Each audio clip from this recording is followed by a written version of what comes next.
Giro Stage 6, a calm Mediterranean Sea, and perhaps a calmer day finally as we head to the south of Tuscany. Montecatini Terme to Castiglione della Pescaia, 181 kilometres in total. Another very warm and sunny day, beautiful weather, and a crazy start to this Giro d'Italia. Time to go down to the finish line. Juan Antonio Fletcher's waiting, and he is with Ashley House. Welcome to Giro Extra and to Castiglione della Pescaia for the 6th day of the 2015 Giro d'Italia. We're at the finish line of the longest stage of the Giro so far, and the day after the race favourite Alberto Contador took the leader's pink jersey. Now, in today's Gazzetta dello Sport, it says Il Giro decolla. The Giro takes off. Juan Antonio Fletcher is here with me as usual. Juan Antonio, do you agree? Did the Giro take off yesterday? Actually, it did take off yesterday. Pretty much like the previous stage was probably on track, they're playing, and now it's really it's flying. Now it's really flying, the Giro. So it was fun. It was fun, and it is flying. Let's see the highlights of yesterday's Stage 5.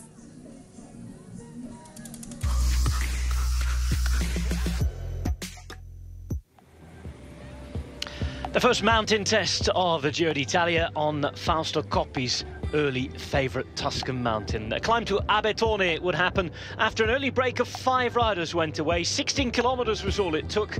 Svetkov was there, as was Domon, Dillier, Chavanel and Jan Polans of Lampre, the Slovenian rider as well.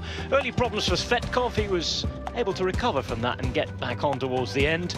Alberto Contador looked to be having a mechanical. Instead, it turned out to be a simple bike change with 32 kilometres to go.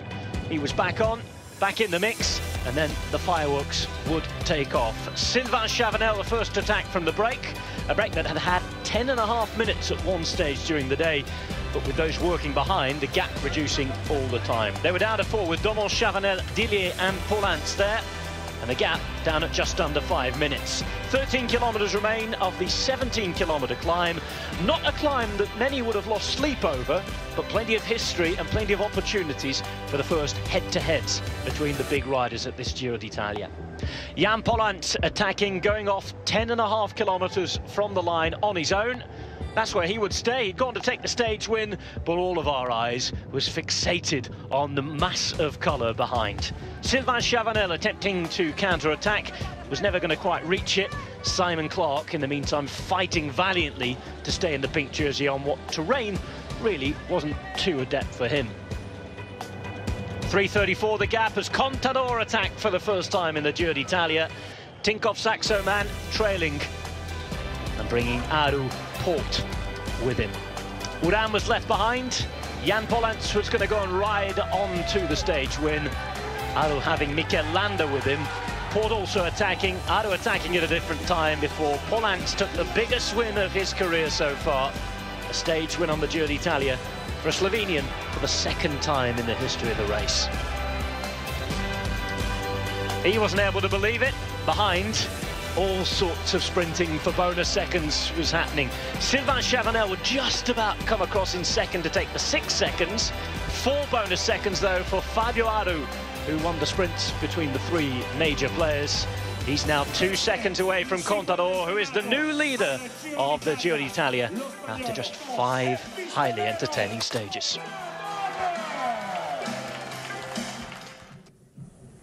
So that's what happened yesterday, Juan Antonio. And interestingly, last night, David Miller tweeted something about a subject we had discussed the day before, which is the tactics of Tinkoff Saxo. And he tweeted that no matter what the DS is saying, Alberto Contador can do it on his own. Well, David Miller, man, he's a great writer. I mean, he can obviously tweet a good tweet in a short, short sentence, say a lot. And I think he's just giving a lot of credit to Alberto. He's mainly saying, well, he's that good, doesn't even need a DS. But on the other hand, it's a little bit, in my opinion, a little bit disrespectful with DSs. I mean, of course, everybody needs a DS. Maybe except Alberto. Well, I think Alberto appreciates pretty much his DSs a lot. I'm sure he does. Let's think more about Alberto yesterday, and in particular, the attack on the last climb and the counter-attacks from Aru and Richie Port. Well, we asked him, and Alberto say, well, it wasn't planned, and he went very hard. He went very hard on that attack, and the first guy, and I would like to say that he struggled. I think Aru struggled a little bit at the beginning on trying to follow Alberto. You could see he was a little bit too late, but at the other hand, he made it, and all of the time when three of them, Alberto, Richie Porte, and Fabio Aru, they were all together, everything settled down, and then another contre-attack continued to follow. It did, and of course the end of the race was very exciting, and after the finish line you spoke to Alberto Contador. Let's see what he had to say. Alberto, well done. You're pretty happy about the start of the Giro, I guess. You can claim that the pink jersey today, and for the start, you're the one who's attacked the most often, but was it a planned attack today, or was it just the race circumstances? I don't think that I planned to attack from the beginning, but I said to myself that it could be the best time to do it. The climb wasn't easy, and that gave me the opportunity to attack. Richie Porte and Aru came with me, and that broke the bunch, and I think it was good for all of us in the end.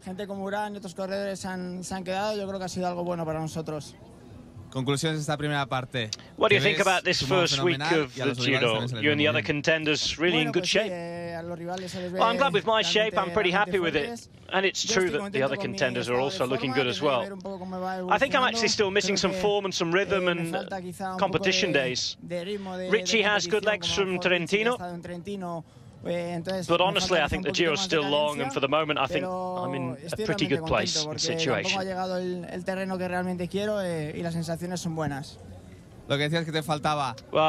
the last climb, Astana had to take the lead and put Tinkoff in trouble. Do you think that's a fair statement? Yeah, I think Astana was able to isolate me from my team and put my team into a bit of difficulty yesterday. But I was isolated from my team and they weren't able to follow the pace. There are many days still to go, though. I'm in shape, I'm ready to suffer the consequences of this race, and I'm sure that my team, too, are going to be ready for the last week of the race. Thank you. Well, there are a couple of things I want to pick up from your interview with Alberto Contador, Juan Antonio. The first is he said that he's not yet at 100%. It's interesting, Richie Porte has raced 33 days in 2015 before the Giro. Alberto Contador just 19 and Fabio Aru just 15. What's your take on that? Well, these are very good statistics, Ashley, actually. I mean, that shows a lot, but in statistics, it's not just about what these tests we have, these three riders, difference of competition days, but one thing, I mean, Aru is the guy with less racing days, sorry, but there's one difference we are not taking into account is that Fabio Aru is younger, so he probably needs less racing days for being in good shape. And another thing is Aru, he quit from Trentino, which was not many days ago. So let's say he was racing ready, so he was about to race, and Alberto didn't. His preparation, remember Alberto, he really wants to do both Giro and Tour de France, so his preparation is different. He's delaying a little bit his condition, his top form. He's delaying a little bit, and that's why he's having less racing days so far. Well, given what happened yesterday, if he's going to continue improving, that's very worrying for the rest of the peloton. The other thing he mentioned was that his team yesterday were not able to keep up the pace with Astana up the climb. Is that a worry? Well, I don't know. We've been talking about that. As we remember, that was our point, our interest battle, and he's confirming that. He's actually saying that, yeah, our team they can't really follow Astana. Astana is way strong, well, not way stronger, but they're having that strength in numbers, especially when going uphill, and not. For someone like Alberto, it's not a big deal. I think he showed that's not a big deal. I think they really need to focus on the way they racing. They race completely different. Think of Saxo, they have one way of racing, Astana another one. Astana is probably now being more proactive, attacking way more uphill. And Tinko is more controlling, more trying to settle the race, trying to control the race. I think Alberto just needs to be confident on the team tactics, on the team role, and especially on Tinkoff's interest, which is so far fine because he's still in pink, so it's perfect. One more thing about Alberto, and we don't want to go too much into this, but there is a little bit of controversy. Cipollini last night on television talking about the questions about the bike change that Alberto had just before he went up the climb. Well, Cipollini, we have to say that he's talking a bit on behalf of other riders and rumors, and so we have to listen and that and talk about that. And obviously, my opinion is Alberto did a bike change, but I think that we also had a reply from Alberto to that, and the key points of that is Alberto is looking. Yesterday, remember, was a top mountain finish, so there was no downhill, so he can take advantage in a new bike on what? So I think the advantage were three. First, tire pressure. That's my opinion. That's why I think the secrets of Alberto are probably higher tire pressure, so they having less rolling resistance. Maybe bearings. Maybe Alberto was using on that bike special ceramic bearings, something that they don't last that long, so they need that fresh bike. And one more thing, and that's a rumor, and that's nice. That's something, and I'm speculating about it, that I think he's been probably using is that some riders are using different oils. They're taking oils from MotoGP, from motorsports especially, very expensive. And again, those oils are for less resistance and on the bike. So I think basically he's saying that he's taking a little slightly advantage from the bike, from his gear. And it's allowed. You can have a bike race on the way that it's ruled by UCI. So that's what he's doing. Remember, in time trials, how many times we've seen riders on certain time trials like it's flat and then finishing an uphill? Sometimes years ago, not many riders were doing that. And now it's like many riders are having a bike change. So he's okay. It's great to have your insight. Thank you. Let's hear now from someone who crossed the line just behind Alberto Contador, the Sky team leader, Richie Porte. We are with Richie Porte a few seconds before the start of this stage today. Richie, we saw Team Sky yesterday, very discreet. Yeah, except you. But is it a plan or is it a tactic? Yeah, I mean, I still had guys there. Unfortunately, Nievi punctured at a really bad time, but I can expect that he'll be there in the higher mountains, and Koenig also. But yeah, I think yesterday was, it went to plan for us. Alberto now in the jersey. I think it's a long way to Milan, and I think it'll be hard to control that jersey. But I think for the moment everything's going really well. The third day of the first week, we already have the three favorites in front that promise a very, very nice battle for the fans and for the media and for everybody. Yeah, I mean, there's the three of us, but then, Rigoberto is only a minute back on me still, so I expect that we haven't seen the last of him. Okay, thank you very much. Good luck for today. Thank you.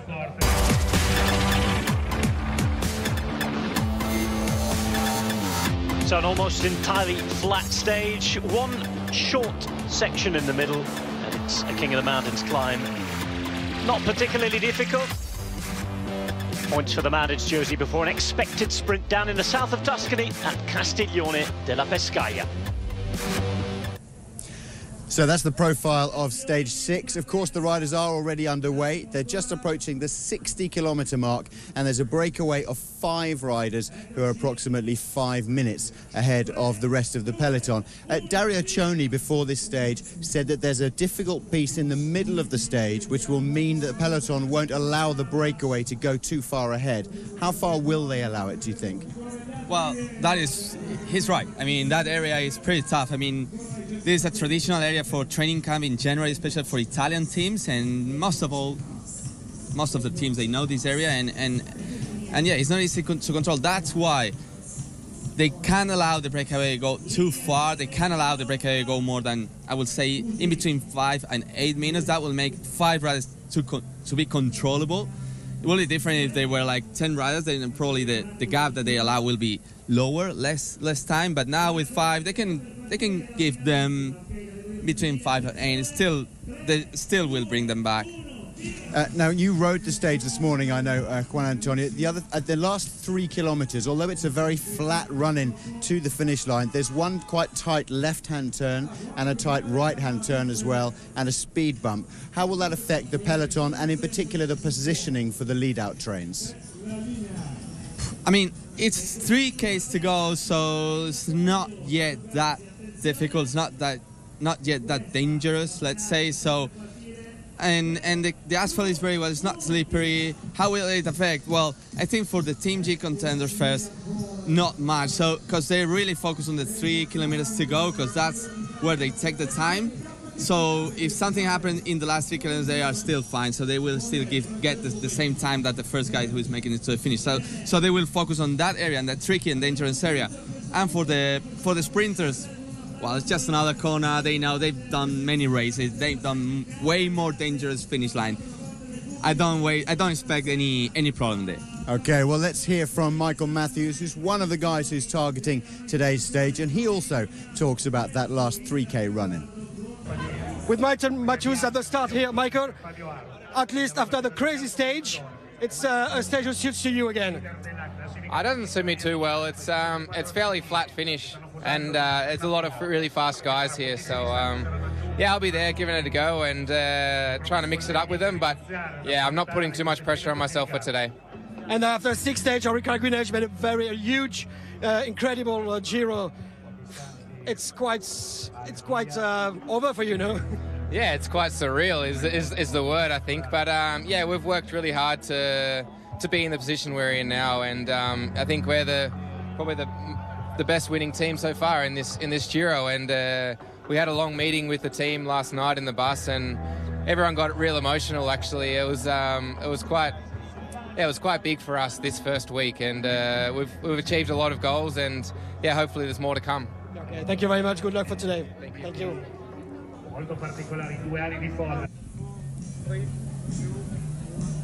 Okay, let's get Juan Antonio's views on today's stage then. Of course, it's a stage for a bunch sprint at the end, and we've already seen one of those in stage 2. As we see the final few meters of that finish, how do you think today might be different, or what can we learn from the end of stage 2? It'll be different, honestly. I really think that sprint in Genoa and stage 2 didn't suit that much to Andre Greipel, because it was very tough, remember that. And I really expect Andre Greipel performing at his best today. He's probably the last chance here at the Giro d'Italia that he can do it. And who else? Moreno Hovland. He's a young kid. I mean, he can sprint. He's very fast. He showed that thing the other day. He showed how fast he can be. But still, was the opportunities, the excellent opportunities of Elia Viviani. He won't have the team, and he's trusting on those opportunities and trying to make it first here. So we've got experience versus speed versus opportunism. Well, who's your prediction for today? Speed, Andre Greipel, 100%. Don't doubt about it. Oh, great. Thank you very much indeed, Juan Antonio. We'll be here, of course, after the end of this stage 6. But for now, from Giro Extra, it's goodbye, and we'll leave you with today's commentators and enjoy the rest of this fabulous day. See you. Thank you very much, gentlemen. Alberto Contador then signing in pink for the first time since 2011 when he was last at the Giro. Fabio Aru will be wearing white today. Mick Jagger, Rigoberto Urán, hair coming out the back of his helmet. And there's the Giro's new star, Davide Formolo, stage winner the other day. Doubt that anybody, at least until the hard mountains in the north of Italy, will be taking that smile up off his face. Alberto Contador obviously knew that he might have a chance of going into the pink. He's got the pink helmet, the pink sunglasses, and the pink tinges on the yellow and black shorts as well. Already for a day in the lead in the Giro d'Italia. He's never lost a leader's jersey once he's gained it in a Grand Tour. We will talk about that and much more today when we start in just a couple of minutes' time. Alberto Contador then leading the Giro d'Italia. Today when the flag went, there were attacks from the off, and after 3 very, very, very difficult days, there wasn't too much resistance. 5 riders going away early on. We will tell you about them and the rest of today's stage just after this short break. Don't miss it, it's stage 6 from the Giro d'Italia. See you in a moment. A very good afternoon, everybody. Alberto Contador wears the pink jersey at the Giro d'Italia. When he's won a pink jersey, or a leader's jersey, he has not let go of it ever. Some of you might point out that he's lost it in the courts afterwards. in terms of the Giro and the Tour in 2010 and 2011. But Matt Stevens, is he going to hold on to it for the rest of this Giro d'Italia, or are Fabio Aru and Richie Porte, who he so strong yesterday, going to take it off him? Good question. One significant point about what you just said in respect to him not losing a leader's jersey is the fact he's never taken it so early on either, so he has longer to defend it. We're on stage 6 now, so he's got a couple of weeks to look after it, and that has its own pressures. He's clearly riding very strongly. He has a very solid team. We've already seen how strong they are in the first couple of stages, and in fact they were riding for the first few stages after a very strong team time trial as if they already had La Maglia Rosa. So, but it will be interesting. Bear in mind, he's only got 2 seconds on Aru. We thought today, will Aru nudge him for a sprint just to take that jersey off him? But we've got this breakaway up the road, which looks like he's going to stay away for the majority of the day, if not to the finish. Who knows? So all the time bonuses are going to be mopped up. So that leads another stage where, you know, barring accidents, of course, Alberto will be in the jersey again. But he said he's not that worried about losing it. But we shall see. He's in a very good position. He's happy with the way things have gone. But again, statistics are statistics, and they change. So we'll see. It's lined out at the minute. When 2 riders went away very early on today, you and I looked at each other and thought, oof, it's been great racing so far, but we're in for a long day today. However, the pace has picked up. There are 103 kilometres to go to Castiglione della Pescaia. And today we expect a sprint, as you say. There's one King of the Mountains climb in the middle of the route today. Quite a few different teams taking it up at the front. It could be interesting, could be faster than we thought, could be more interesting than we thought at the start, because we now have 5 riders in the lead. Marco Bandiera went away early on with Grossu and Rukjevic. Malaguti and Marangoni have joined them. 2 riders from Nippo Vini Fantini, the Italian team. Antonio Giocattoli again represented, as you'd expect, in most of the breaks. And of course, a lot of the sprinters looking at exactly as what on the menu today. There's Bernie Eisel doing just that for Richie Porte. Or will it be a day for Elia Viviani again to try and stay in the red points jersey for Team Sky? We expect with the route that it's GC day off today, time for the sprinters to make their mark. And Matt, we haven't seen much of the sprinters so far on this Giro d'Italia. We talked about the last few days, Astana trying to do something, Tinkoff trying to do something, Sky trying to do something. Today it's all about the sprinters teams. In the meantime, let's go briefly back to the GC battle, and this is Beppe Martinelli of Astana. We're here at the start with Giuseppe Martinelli, the manager of Astana, Team Astana. Giuseppe, qu'est-ce que vous avez pensé de l'étape? What did you think of yesterday's stage? Normalmente la prima tappa di salita dà sempre un po' i segnali di come stai. Well, normally the first mountain stage is going to tell you something about how the race is going to go. È in maglia in questo momento rosa, perciò Alberto Contador is now in the pink jersey. Che faccia un po' fatica la squadra. And I think that we're going to hope that he's going to hold on to it, and their team is going to tire a little. We're only 2 seconds behind. And we're happy with it. C'est une bonne chose que Contador il a déjà le maillot rose, non? For you, it's a good thing that Contador's already got the jersey. Yeah, I think it's a really good thing. It means that they have to do the work. And of course, they have to do all the work to honour the jersey, make sure that everything's safe in the sprint as well. And I think that their team are going to have to do quite a lot of the work. Giuseppe Martinelli there in charge of Astana, in charge of Fabio Aru. He'll have been really pleased with yesterday. He was perhaps just 1 place in that sprint at the top of the mountain from getting enough bonus seconds to be the man to go into the pink jersey. 2 seconds separate Alberto Contador and Fabio Aru, so that's the Spaniard and the Italian. Australia's Richie Porte, riding of course for the British Team Sky, is 20 seconds back. Who is the real winner out of those 3 over the first 5 days of the Giro d'Italia? It has to be, I think, Alberto Contador, because it forces he's in the best position. Even though he's still got to do all the work here, as Martinelli was saying? I think he'll be happy with that. It's best to be in front than behind, as we see. Several riders just taking natural breaks on the right-hand side of the road there. Let's ignore that and talk about the pink jersey. But Martinelli, you know, was quite right from Aru's point of view. Aru rode very well. It's interesting that Contador said when he attacked he didn't feel very good, but when you look at the devastation behind and the gaps after that initial stamp on the pedals, shows is in pretty good form. It wasn't planned. Mick Rogers said that wasn't exactly the plan, but that's the beautiful thing sometimes about riders, just riding on feel. If you just feel good, I'm just going to give it a go. He went, but Aru was equal. It did take a little while for Richie Porte, particularly Richie Porte and Aru, to get back on the wheel of Constable, but they clawed their way back before Constable eased a bit. And then what was very interesting was we saw several counter-attacks as well, which indicate that Aru and Richie Porte are feeling good. They're both very confident, but bear in mind we're very early in the race. And the climb to Abetone, okay, it was a solid kind of climb, but it isn't the real high mountains. It's not one of the big giants of the Dolomites, of course, but it did show a sign of perhaps what's to come. But no, I think although Alberto Contador, by virtue of wearing the jersey, his team are going to have to ride. Although at the moment he's getting some assistance from the sprinters teams, which is quite significant. I think he'll be happy with where he is at the moment. 4 minutes and 34 for the 5 breakaway riders out there today. Marco Bandiera is there. Marek Rutkiewicz is there, the Polish rider for CCC Sprandi Polkowice. 2 riders from Nippo Vini Fantini, the 2nd division Italian team from pro-continental level. They're two at the back here in the blue and the orange. They are the number 126 Eduard Grossu. He's from Romania. Alessandro Malaguti is the other from Italy, wearing 128. And they're joined by the fellow Italian Alan Marangoni, who's riding in the black and green of Team Cannondale Garmin, who already have their win this year at the Giro d'Italia with Davide Formolo. Well, behind, as Matt mentioned, there are different teams working.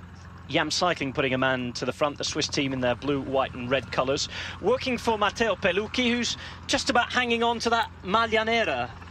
Abolished the black jersey, but of course it's a position that you once occupied, wasn't it? It's quite an honourable thing to have, being last in the Giro d'Italia. It's quite a skillful thing to do as well, to make sure that you're always there in the end, but you're not at the time limit as poor Tiziano Dell'Antonio was yesterday. He's out of the race, by the way, now, arrived 6 minutes too late. Yeah, very sad for the Androni Sidamek rider. He finished, just six minutes or 5 minutes just in outside the time cut, and that's the way it is. So he lost, but you know, it's interesting to use the word skillful. I wouldn't perhaps use the word skillful for staying, but once you've got it, it is quite prestigious. And you've got to make sure that you're last every day without being at the race. Exactly, you know, we could be in a quite unique situation. If Pelucchi takes the stage, he doesn't want to sort of get too many of these time bonuses in case he ends up second from last, which isn't quite as prestigious. So imagine that, winning the stage and still being the maglia nera. But no, I had the maglia nera for about 3 days in the Giro after I crashed. Back in the 50s, they actually awarded a jersey, but that's sad that it's not there anymore. Andre Greipel looking to win another of those teams. Lotto Soudal Trek there as well. We'll talk more about the sprints when we come back after this little commercial break.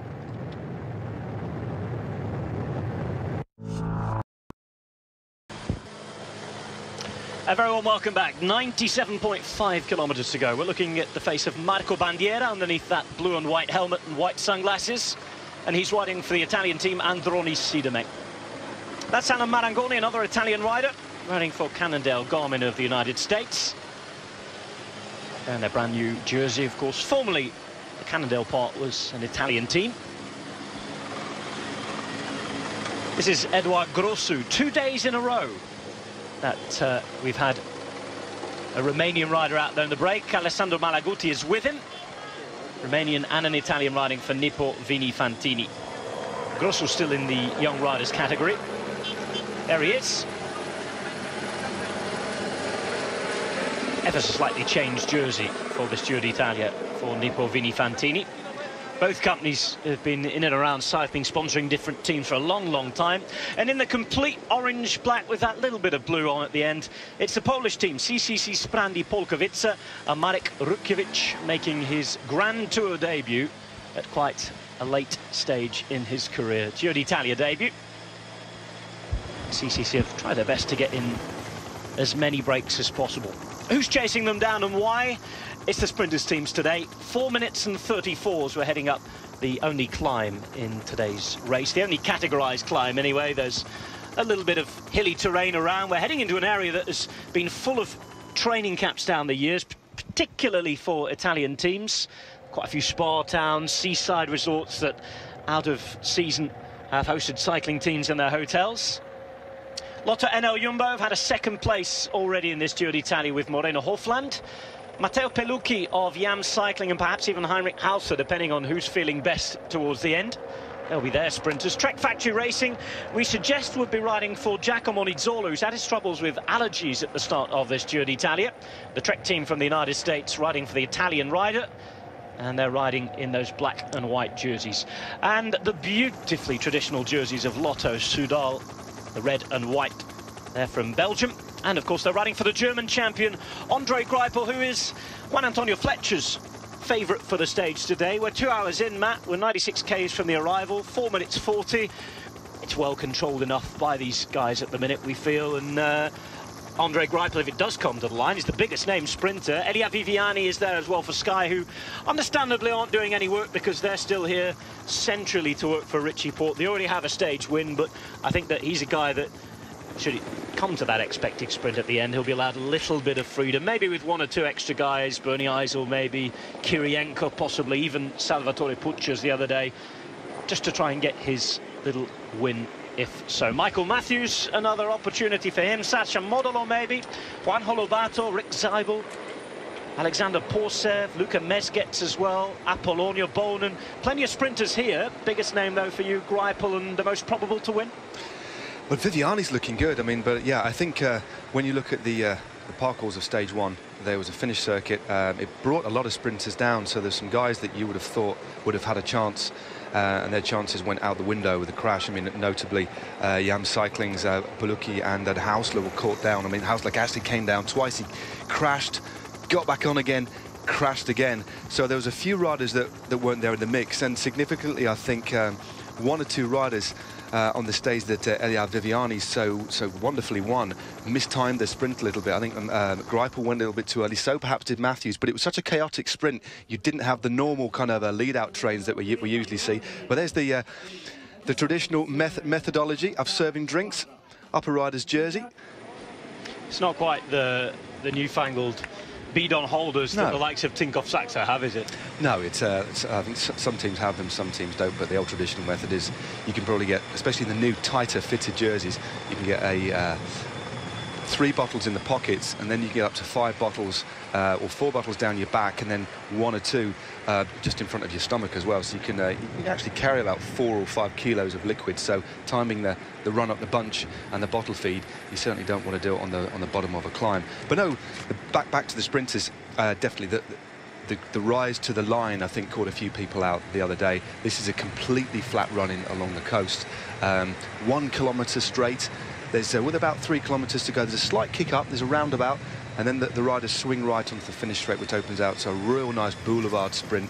Then there's a slight, almost imperceptible rise, but nothing that will cause the riders any concern or where they'll have to change any tactics. So we should see a big sprint finale should these breakaway riders get caught. And don't forget, this is a great day for Alberto Contador's team as well, because already, with 94 kilometres to go, sometimes you see the team of the leader having to ride till about 40 or 50 k's to go, but already the sprinters teams have taken it up because there's hardly any, 5 stages perhaps for the sprinters out of 21 days, so they need to seize their opportunities. Yeah, the breakaway will get a little bit of a lead, but the sprinters teams aren't going to make a mistake of letting this one out to the finish. King of the Mountains points available at Pomarance today, as we look at Alberto Contador. I was saying right in the introduction there today, they were obviously ready for him to pull on the pink jersey at some point. He's got the pink sunglasses, the pink helmet. Sponsor Specialized obviously wanted him in the jersey and made all the equipment ready for him. They certainly did. All the teams do. I bumped into the guys from Giro who make the helmets for BMC. Also the guys and ladies from Specialized had an armful of pink helmets. They had the TT helmets. They had the Evade Aero helmet as well. But all the teams do it. They'll also have a lot of shorts, gloves, and even if you look closely on Alberto Contador's handlebar mount, he's got the SRM power meter, especially in pink as well. Well, I think it's great. I think it looks. Some teams go even further with the pink kit. I don't think Alberto's got pink socks on like Michael Matthews had the other day. But yeah, he's gone for the Oakleys, obviously, the jersey itself and the helmet. As Juan Antonio Fletcher mentioned earlier on today, there was a little bit of a cheeky mention by the likes of Mario Cipollini on Processo, the Italian review programme, the trial of the stage they have on National Ride TV yesterday, about that, what he thought was a little suspicious bike change by Alberto Contador. Paolo Bettini also intimated the same yesterday. I'll get your view on that in a minute. First, though, let's go and hear from the man himself. This is the man who leads this 2015 Giro d'Italia, Contador. With Alberto Contador. Alberto, It's a beautiful jersey you wear this morning. Sí, para mí es. Yeah. Para mí es muy bonito poder llevar este. Yeah, for me it's beautiful. Que tan buenos recuerdos me trae. It's given me great memories during my career. Cuando hay que tenerlo es dentro de 3 semanas. And of course, but when you've got to have it on is in 3 weeks' time. You never lost the Grand Tour. You know that.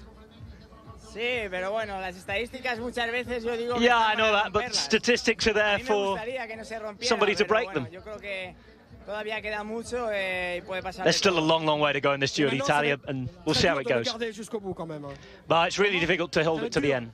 It's going to be hard to keep the jersey. Yeah, this has only just started. We've only done 20% of the race.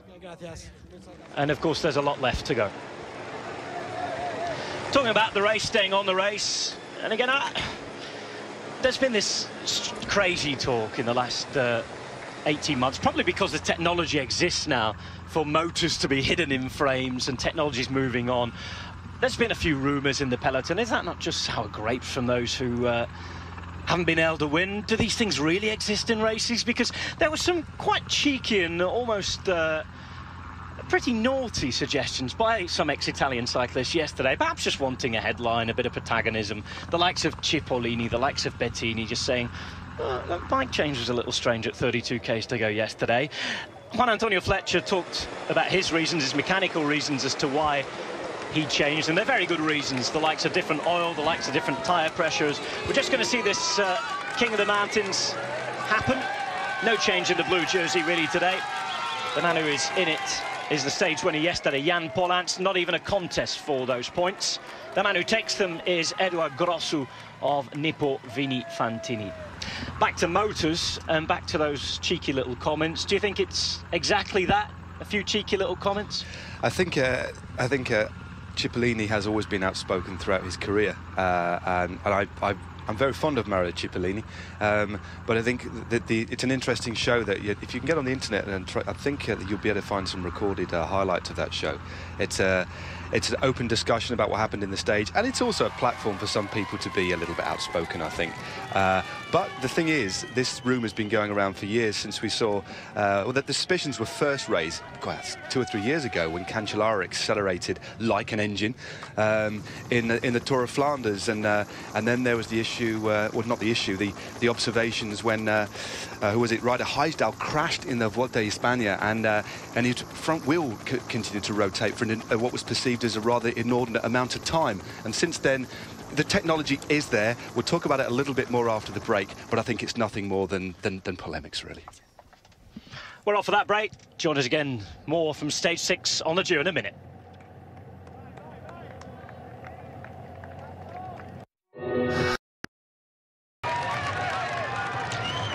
Peloton just coming over the only categorised climb of the day. Third category climb. Jam cycling up there. First sighting of Ivan Basso this afternoon as well towards the front for Tinkoff Saxo. Alberto Contador's big super domestique in this race. Great signing for them. Yeah, definitely. I think we'll see him. He swung off quite early at the bottom of Abertone yesterday, and Mick Rogers was there. But again, Kreuziger was riding strongly. But maybe we'll see a little bit more of Basso in some of the bigger climbs. I know Alberto Contador will definitely hope that he's by his side, because that's one thing that's been bandied around the press, is the fact that how Alberto was relatively isolated when compared to Fabio Aru, who's got a remarkably strong team, and notably Mikel Landa yesterday, who was riding so well. Sorry, it seems as though we've lost pictures. Little technical problem that our engineers are doing their best to resolve.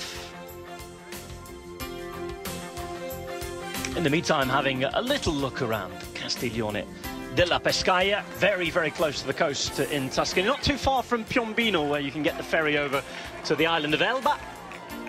Beautiful little place, and it really is training camp country, as Matt Stevens was talking about.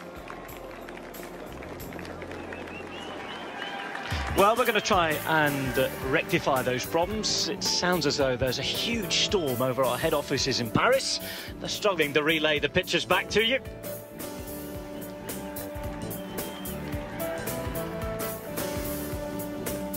And it seems as though the plan is that we may well go off for a quick commercial break again in a minute and come back once those pitches have been re-established. For the minute, though, marvelling at Tuscany as we always do, as Matt said. There aren't many ugly places in this part of the world. There aren't, so it's an area that I've raced in. And on a regular basis when I was a professional. Spent a lot of time in Italy, but also a few training camps have been down there. Wonderful training roads, and the first part of the route today very flat, so it's good for team time trial training along the coast, and then you've got the hills when you swing inland, but absolutely gorgeous and great weather again today. So there's this promised commercial break, and we'll work as hard as we can through the storm to get the pictures back to you in just a couple of moments' time.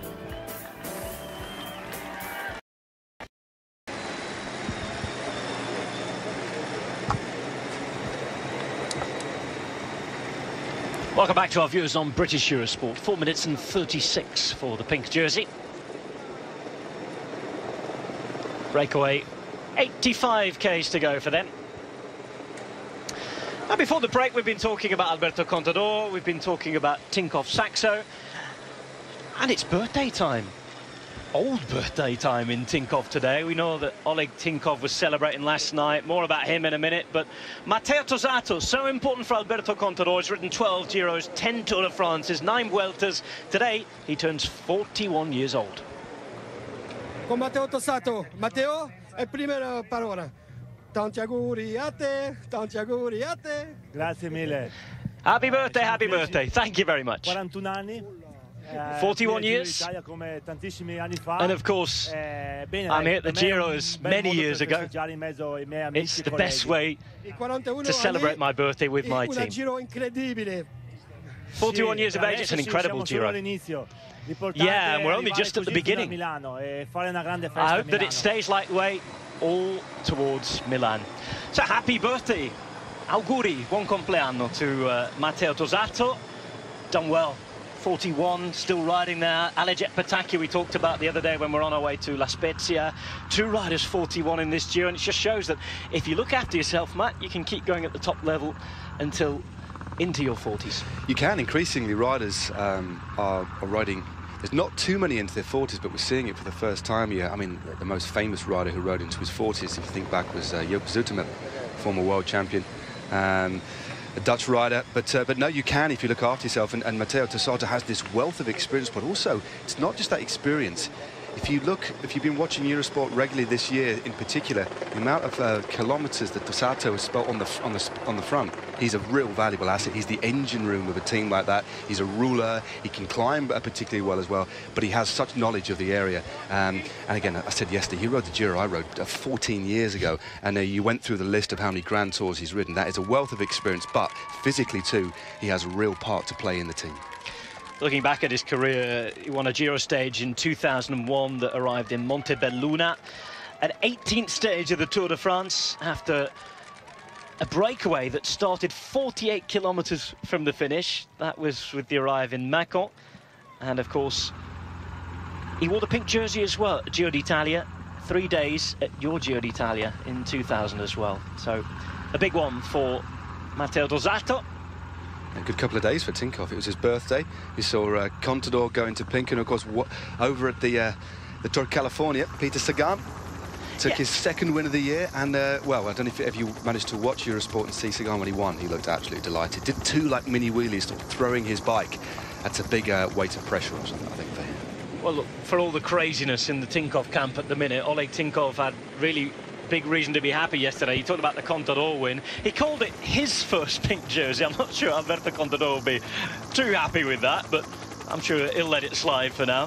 Tinkoff happy that Sagan won as well, and I didn't know he was a Juventus fan. He said that he was delighted because Juventus, the football club, were in the Champions League final last night. They drew away at Real Madrid and made it into the final where they faced Barcelona. And I know that particularly in the Giro d'Italia peloton there are lots of Juventus fans around, so they've got the bragging rights today, and Matt, it's the sort of day where they can exercise those bragging rights. There'll be a lot of conversations going on at the minute in that group. Definitely it is. It's one of the quieter days. We've had a whirlwind start to the Giro d'Italia. It's been fantastic. We could wax lyrical about these opening 5 days all day long, but this is a day that firstly for Tinkoff Saxo, they're not having to ride in the wind at the moment. Not too sure what happened at the start, but we know it was quite active. But the fact the sprinters teams have taken it up so early on as their peloton drifts through the feed zone here, and you can just see just by the I think finally the race is settling, and I think it will settle over the next couple of days, and we've got a couple of hard days over the weekend,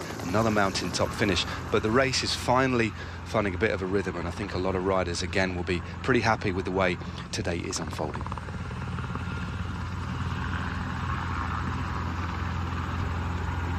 Lardarello, who we were just talking about. Vineyards in the background as well. Very close, we're passing by today, where Diego Lisi's from as well, in Cecina, a man who has his own vineyard. Come from a family of winemakers.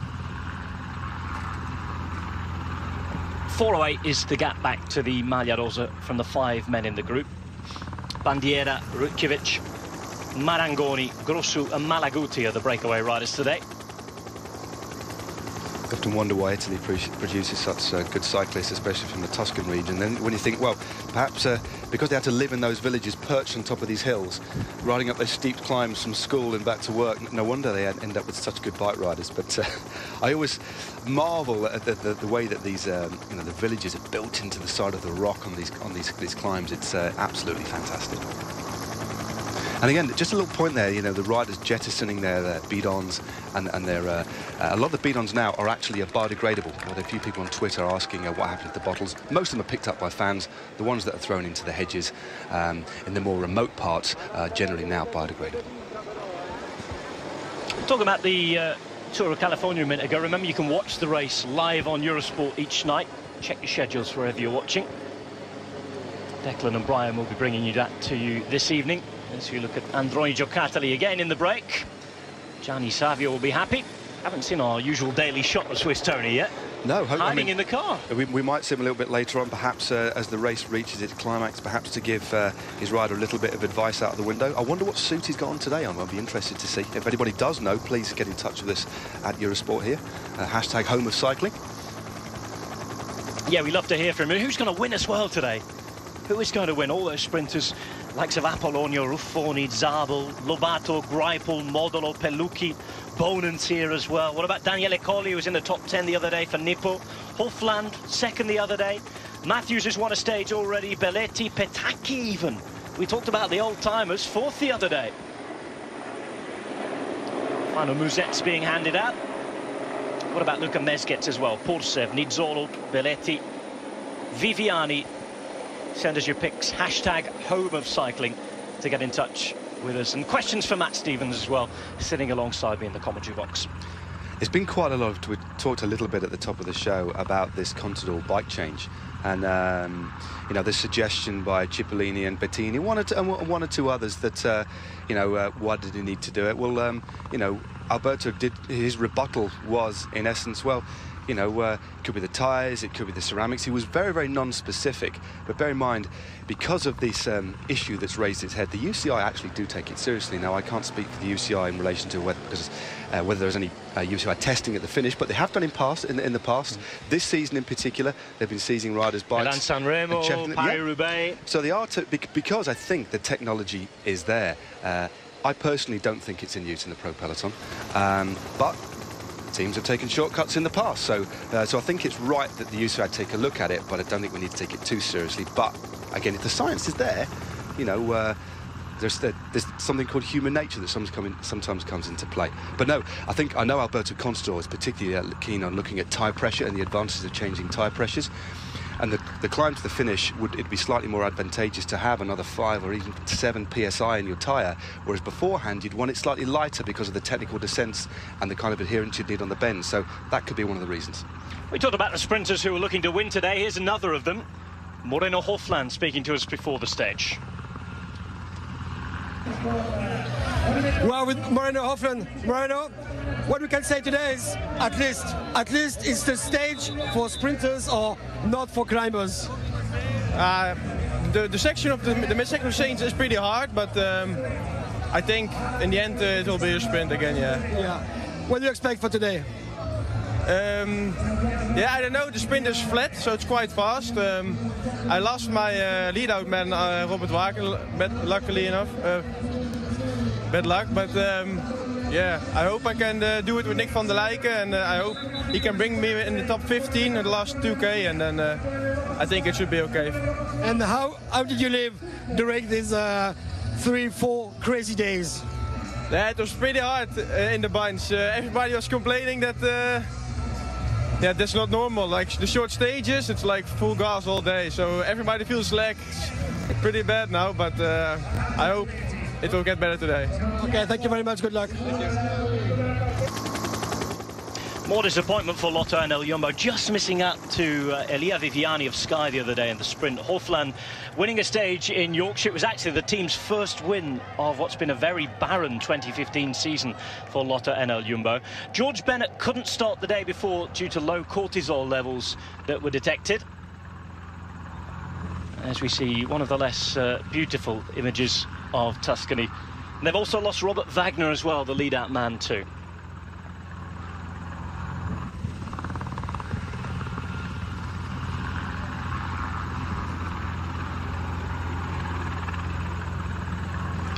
Well, of all the pictures that they could give us of Tuscany, Matt.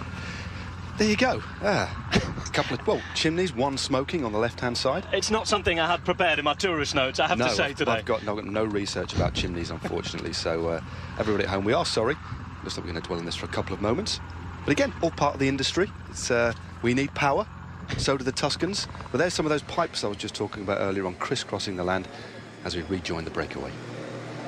Breakaway today heading to Castiglione della Pescaia. We've never had a stage finish on the Giro before at Castiglione. I've had two departures of stages from Castiglione. Back in 1994, the last time, Jan Svorada in stage 9 took the win from Castiglione della Pescaia all the way to Pontedera. And in 1980, Silvano Contini was the winner from stage 7 of the Giro. So it's always been a first week stop. And that went to Orvieto, where Peter Weining took the pink jersey a few years ago. Orvieto, very much a town that's used very, very often in the Giro, as is Montecatini Terme. Montecatini Terme, which was our departure today, has had 9 stage finishes. The last just a couple of years ago, in fact, when Roberto Ferrari won in 2012, when we left Assisi of St Francis fame in Umbria, finished at Montecatini Terme. The last time we had a departure from that was 14 years ago. Pietro Caucchioli, the winner from Montecatini Terme to Reggio Emilia. Yeah, I've been a few times to Montecatini Terme. It's Mark Cavendish took us there a few years back when I was in the training camp to show us the cafe that claims to be, well, a multi-cappuccino world champion. So the ultimate cappuccino being... I actually was so impressed, I filmed it on my phone and still have it on my computer. Might post it online one day. But it was something to behold. It was so thick, the froth on the top, that the spoon actually stood up. But the owner of the cafe, the proprietor, massive Mark Cavendish fan and massive cycling fan, and brought out this raft of jerseys and memorabilia from the last 50 years. It was really wonderful. But yeah, the cafes do love their cyclists, and this one in particular. But they had a quite amazing barista as well. Wish I could remember the name of the cafe, actually. Rob, we'll have to research and get back to you on that one. Just less than 80 kilometres to go. 4 minutes and 15 for a breakaway today. Bandiera involved. One of the main man, really, for Androni. Bandiera alongside Gatto. We haven't really seen too much in this race so far. Up and down stages. He's had a quiet season, Oscar Gatto. Guy we know after difficult days is fast in the sprint. He's a previous Giro d'Italia stage winner. In fact, he won a stage on the Giro d'Italia the last time that Contador was here in 2011. Down south, southwest. I have a feeling it may well have been down in the stage before we went to Mount Etna, when Contador won on the mountain that day. Yeah, he did 2 laps up Etna that year, didn't it? They added a circuit and they went up Etna twice. That's a brutal climb. 41.5 kilometres per hour, the average race speed just going down in hour number 3. And that's because, of course, we've had the climb. Still a bit of climbing that's unclassified today. As you said, it's not as simple as it looks on the profile. Bits of ups and downs, but nothing too taxing either. And we certainly think that at the minute, what, Matt, 4 minutes and 7, just under 80 k's to go, it's being well controlled by the sprinters teams at the moment. Yeah, at the moment there's one single rider from Team Lotto and El Jumbo in the yellow and black, and it's actually Bert-Jan Lindemann who took the Maglia Azzurra, the blue jersey of Mountains leader, for a day. So it's his turn now to set a rhythm at the front, and at the moment the lead just holding steady.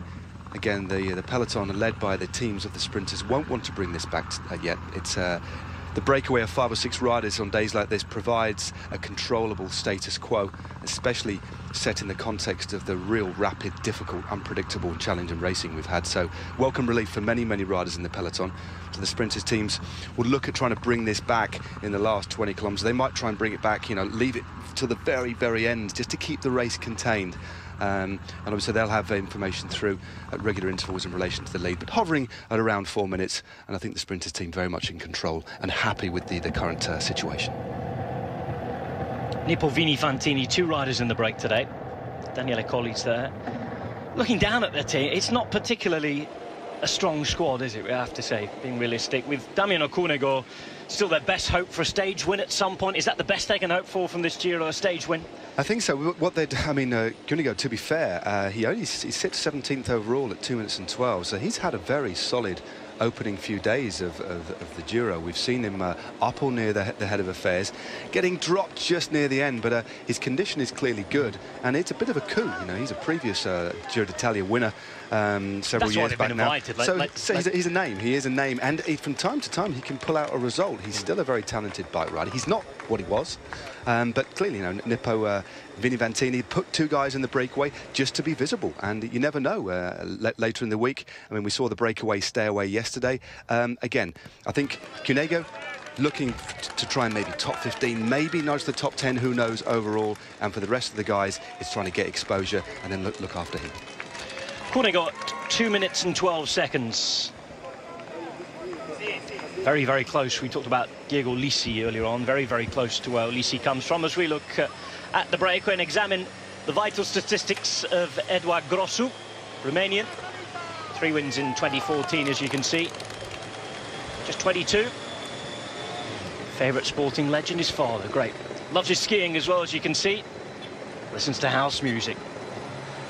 It's funny, I heard a great story recently about the director sportif from CCC Sprandi Polkowice, Piotr Wadzecki, pumping through music to his riders over the radio. I reckon he's getting a bit of house at the minute from the director sportif and Nippo Vini Fantini. It's a motivational tactic.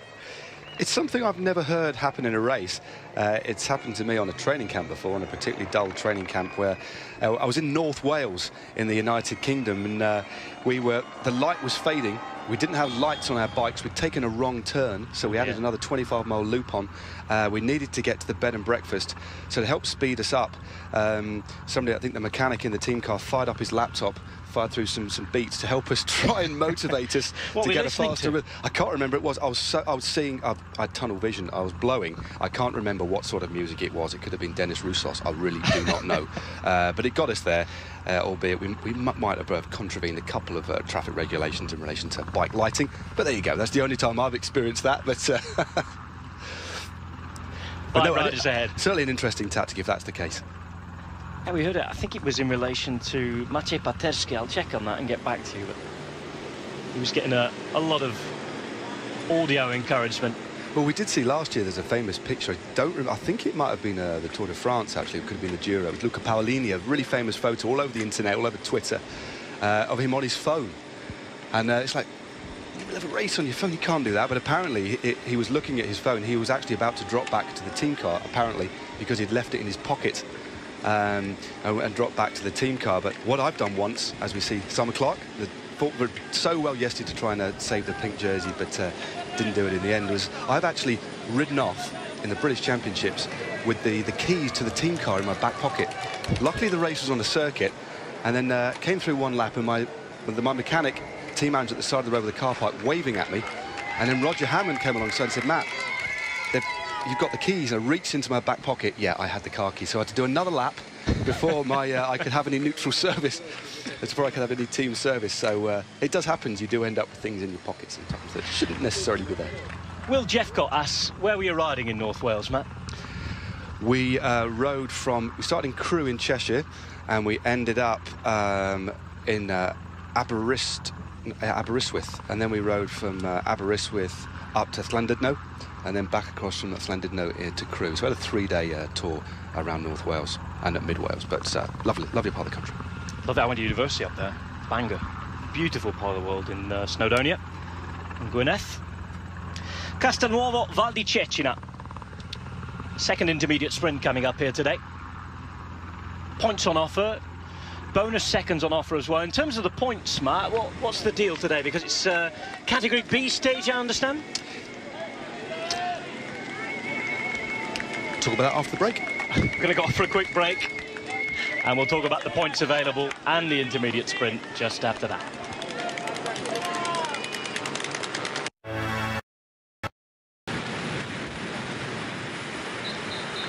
So, as we mentioned, the gap at 4:11. 75 k's remaining. Sprinters teams doing the chasing down of the 5 breakaway riders. 3 Italians represented. Polish rider there as well, as we see Giacomo Nizzolo towards the back. He'll be hoping to hang on today. They do have another sprint option in the shape of Boyf and Poppel. Lots of sprint options in lots of different teams though, and as you mentioned earlier on today, a lot of the sprinters have been hidden, have been in trouble. They've been swinging on the mountains in the last few days. It's been a horrible start for the sprinters at Giro d'Italia. Organisers have changed the point system ever so slightly to try and attract more sprinters. Category B stage today. Yeah, I think it's a misconception, you know, that the sprinters have an easy day and ride in the autobus. But I believe you me, I spent a few kilometres in the autobus with the likes of Robbie McEwen and Mauro Cipollini, and it's hard. You fight. You have to. I mean, you're working to mathematics. You're looking at, you know, the pace you need to ride it on the climbs, so as not to drop anybody. And in the valley roads in between the climbs, it's like being on one of the hardest chain gangs. You know, it's almost like you're in a breakaway. So it's not easy for the sprinters just because they're dropped and out the back. Doesn't mean they've got an armchair ride to the finish. In fact, it can be a race against the clock, and it's very, very hard, and you go very, very deep without obviously even sprinting. Continue talking about the sprinters. Time to go to Team Sky and have a chat with the stage winner the other day from Genoa. It's Elia Viviani. Con Elia Viviani, Elia, è come la motora con la ragazza. Sì, è uguale, no? Abbiamo l'ombrellina, la ragazza a fianco. It's like MotoGP out here, isn't it? Leader, è giusto così. Yeah, we've got the leader's jersey as well. We're happy. Sì, oggi è una tappa di sprinter un po' più lunga. Yeah, it's a sprinter stage today. Abbastanza corte, oggi andiamo a 180. Of course, we've had a couple of short days, but really, really difficult days as well. We're back now to the longer stages. And of course, we've got a little bit of up and down in the middle of the stage, but it's going to be a sprint today, and we're going to try and do our best. How's your form? No, sicuramente la mia forma è buona e well, I think my form's really good after those incredible stages, and I want to win another stage. Very confident Elia Viviani there. What do you think winning finally after all of those years of trying at Liquigas, Cannondale, where he came so close with those second, third places a lot of times? Of course, he talked the other day about being disappointed losing out to Mark Cavendish in 2013 in Napoli right at the start there, and he had that chance to pull on the pink jersey. He hasn't had pink this time. He's got the red on, the points jersey on. Confidence going to just push him up even more another level? Without a shadow of a doubt, if you're a fan of the sport and you've watched the progress of Elia Viviani over the last few years, spent a few years with Cannondale before coming across to Sky this year, and just look at some old photographs, some old footage of Viviani's face crossing the line, banging his handlebars in frustration to finally win in his home tour for his new team, and then to go into the points leader's jersey as well. He's riding on the crest of a wave, and again, look back at the replay as we see Andre Greipel, one of his main rivals for today, of course, and how sharp that he was. He's clearly in very, very, very good form. He seems fresh. He's happy to speak about his chances today. No, I think, and I think it's interesting, we talk about the points classification. He's obviously ridden in that red jersey for 3 or 4 days. It's hardly changed. So we have the overall is Viviani with 53 points, Frapporti 40, and then Marino Hoflin with 35. Today's stage is a category B stage. So basically, there's more points for today's stage assigned at the finish. Again, as you mentioned, Rob, to reward the sprinters. So today, the first 15 will get points towards the Maglia Rosso, the red jersey. 50 points, 35, 25, 18, 14, 12, 10, 8, down to 1 to 15th place. Now, when you compare that to some of the other stages, category C, stage. Only the top 10, but only 25 points assigned to the winner. So the flatter stages, you'll see far more points assigned to the riders at the finish, and also for the hotspot sprints, although the breakaway are mopping those up at the moment. First 8 across the line in the hotspot sprints, 20 points, 12, 8, 6, 4, 3, 2 and 1. So the hotspot's very important for the red jersey competition too. Hot day out there today. Manuel Belletti just pouring some water on his feet. 25 degrees on the thermometer, but of course up there in the hills doing all the work. Certainly if you're Manuel Belletti and you're a sprinter and you're having to work that little bit harder, it's a way of cooling down, I suppose. Yeah, I mean, shoe technology has come a long way in the last few years. Shoes are becoming lighter and stiffer because of the transference of energy through. So all riders now, pretty much, I'd say 95% of the peloton was riding with power meters. Lots of research done, power transference. A lot of shoes as well. At the bottom, they'll have a grill in them so the air can pass through.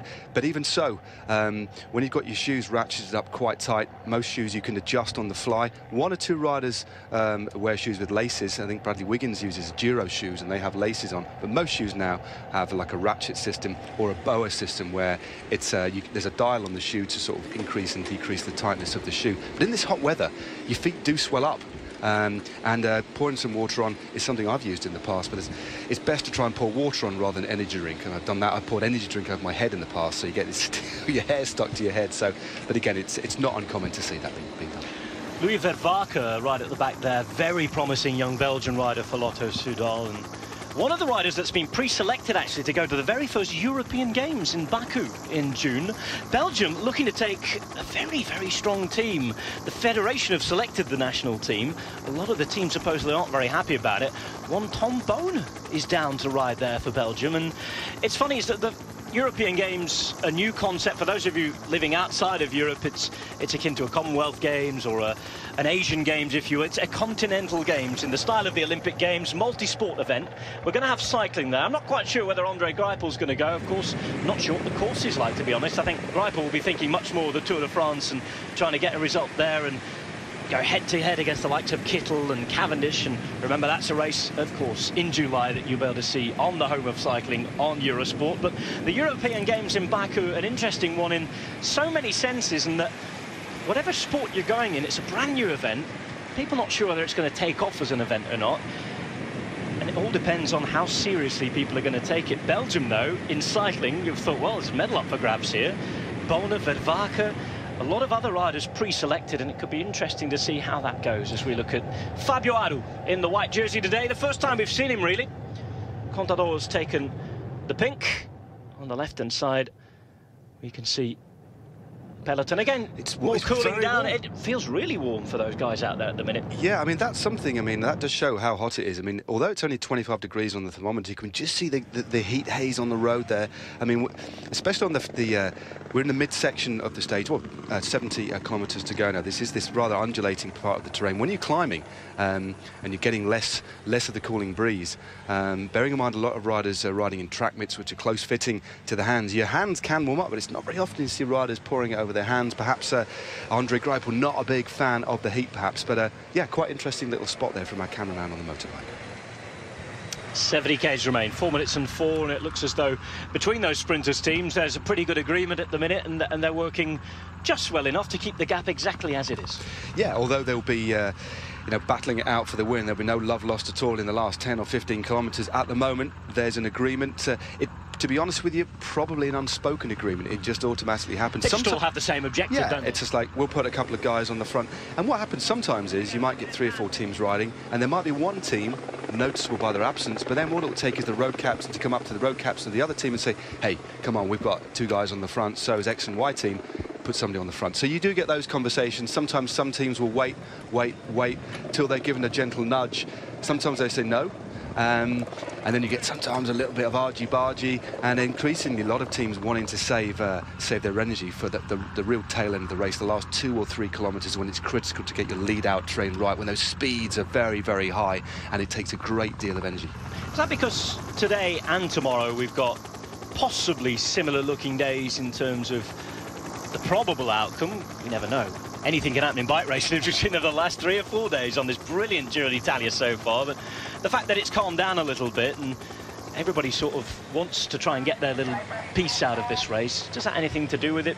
GC guys can just take a little step back. They know that until Saturday, most probably, at the top of Campitello Matese, there'll be no fighting it out. They can step out of the way, and the rest of the guys have that similar objective, and yeah, those unspoken agreements are there. Let's just settle into the race as if it were a normal first week of a Grand Tour. Yeah, exactly. Well, again, look at the race as a whole. It's all Grand Tours are 3 weeks long. Just riding your bike for 3 weeks over this sort of terrain, let alone racing, riding on the front in the wind, sprinting, descending in freezing cold conditions, even just riding is extremely hard. So the riders, you know, the humans, from time to time, you know, the racing has been frenetic. It's unsustainable, you know, and it's unhealthy. So there'll still be the few riders wanting to, as we see confirmation here, of the overall standings. Contador, Aru and Port, 2 and 20 seconds. Kreuziger, Contador's teammates, in 4th place. Cataldo there, a teammate of Aru, in 5th. Chavez down at 37 seconds after he lost a little bit of time yesterday. The surprise up there is Giovanni Visconti, who's kept really well up on that first mountain stage yesterday. He didn't prove himself too popular with the Italian television last night. He was tweeting angry things after supposedly not being allowed to talk enough on the microphone there, but he'll have his reasons. Good performance this week so far. Same with Fabio Aru. He's leading the young overall standing classification from Esteban Chavez.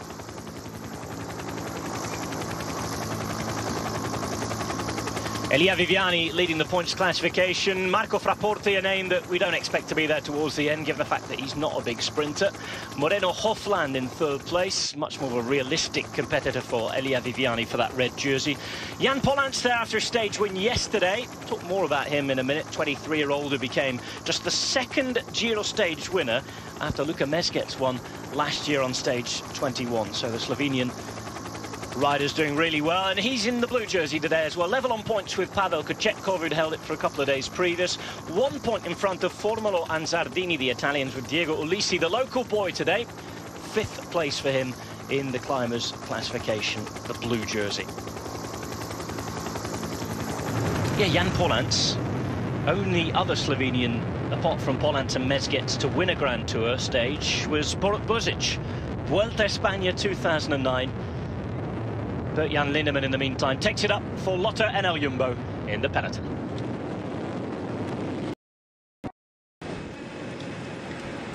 Remembering Alfredo Martini today, leading figure in Italian cycling, friend of the Giro as well.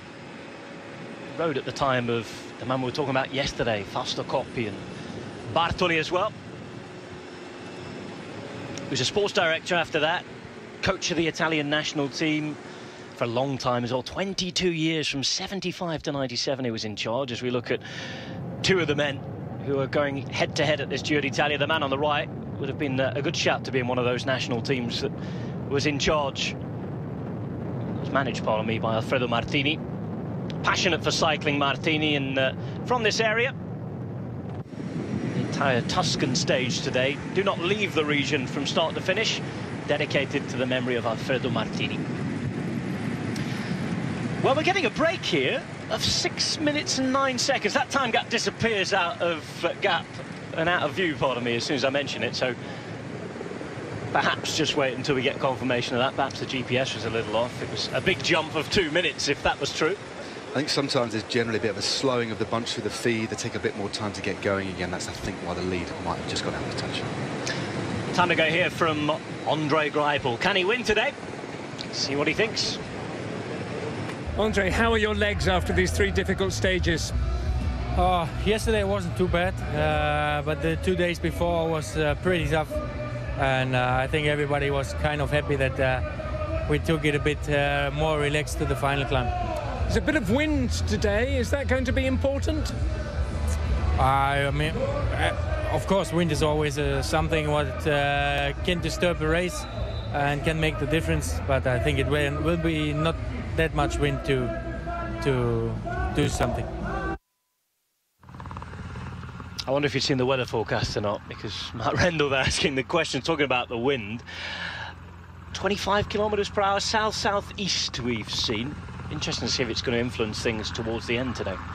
Yeah, well, the race comes in a primarily a southeast direction, but then the last little tip as they go back onto the coast is actually heading back in a westerly direction. So there will be some wind, a little bit of wind coming off the sea there. But looking at the map, they're not right on the coast. There's another road that runs parallel, so perhaps they'll be a little bit more sheltered, or they are going to be a little bit more sheltered. Sorry, from the buildings. But again, if you do have a finish right on the seafront, yeah, the wind coming in really does affect the finish. But as Greipel correctly pointed out, given the nature of the route today, they're going through a lot of forested, wooded areas. It twists and turns, and although there is a little bit of a breeze, as you can see, nobody's really interested. There aren't really the opportunities to split it up in the wind. A lot of the disturbance you can see there from the trees is actually from our helicopter just floating above.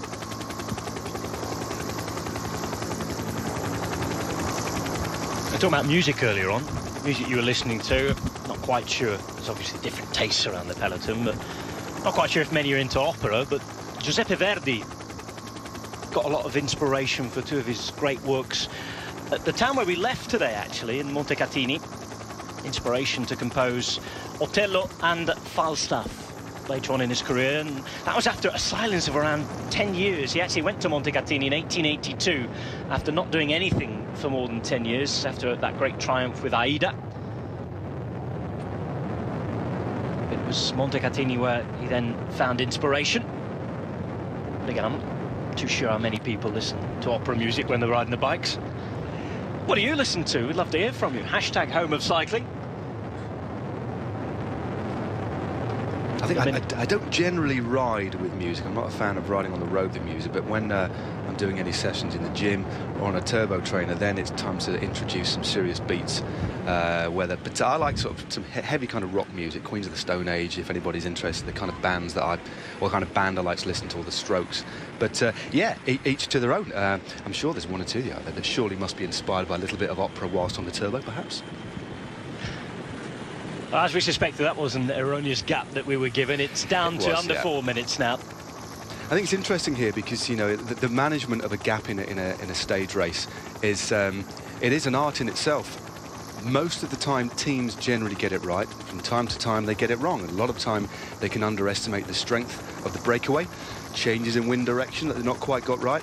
Depends if the radios are there as well, doesn't it? Exactly. I think, yeah, right. I mean, communication is a massive issue, especially in races. Well, non-World Tour races. There aren't any communication devices allowed now. They are here, so they'll be in full communication with the direct sportives, captains on the road, and then it can be lack of coordination between teams, some brinkmanship in relation to we're not going to start bringing it back.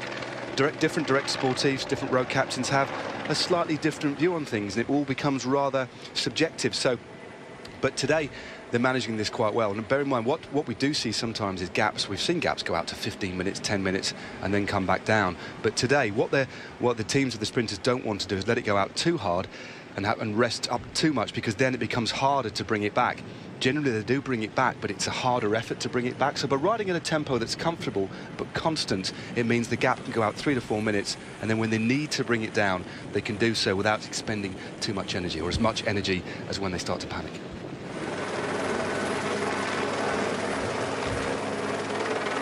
Talking of music, Clark Eccles says that he listens to dance music. Adam talks about Rage Against the Machine. And also, if you want to look at the music and some of the music that a lot of the pros listen to, I know that a lot of teams now have playlists on Spotify. They do, yeah. Sycon Bags, who are one of the big sponsors, have just pointed out to us on Twitter, yeah, there's a lot of guys who put their lists up now. I know Team Sky have a list up. Ivan Bassa, I think, puts his list up as well. It's an interesting insight, and of course all prompted by the nice little graphics we've been getting of the riders' interests and what they listen to, who they look up to. I think increasingly, especially with the advent over the last few years of social media, fans, you know, they want to know more information about the riders. and some riders are more private than others, but I think it just adds something. It's nice to know about the personalities, the different character traits. So when you're just watching racing, they're not just faceless individuals behind sunglasses. You know, it's nice to sort of drill a little bit deeper without them giving away everything about their personal life. It's nice to have a glimpse inside the characters that make up this wonderful, colourful sport.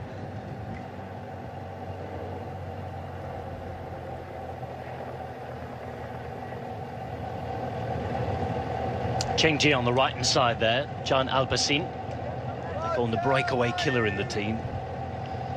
Did a great job at the Tour de France last year for Marcel Kittel.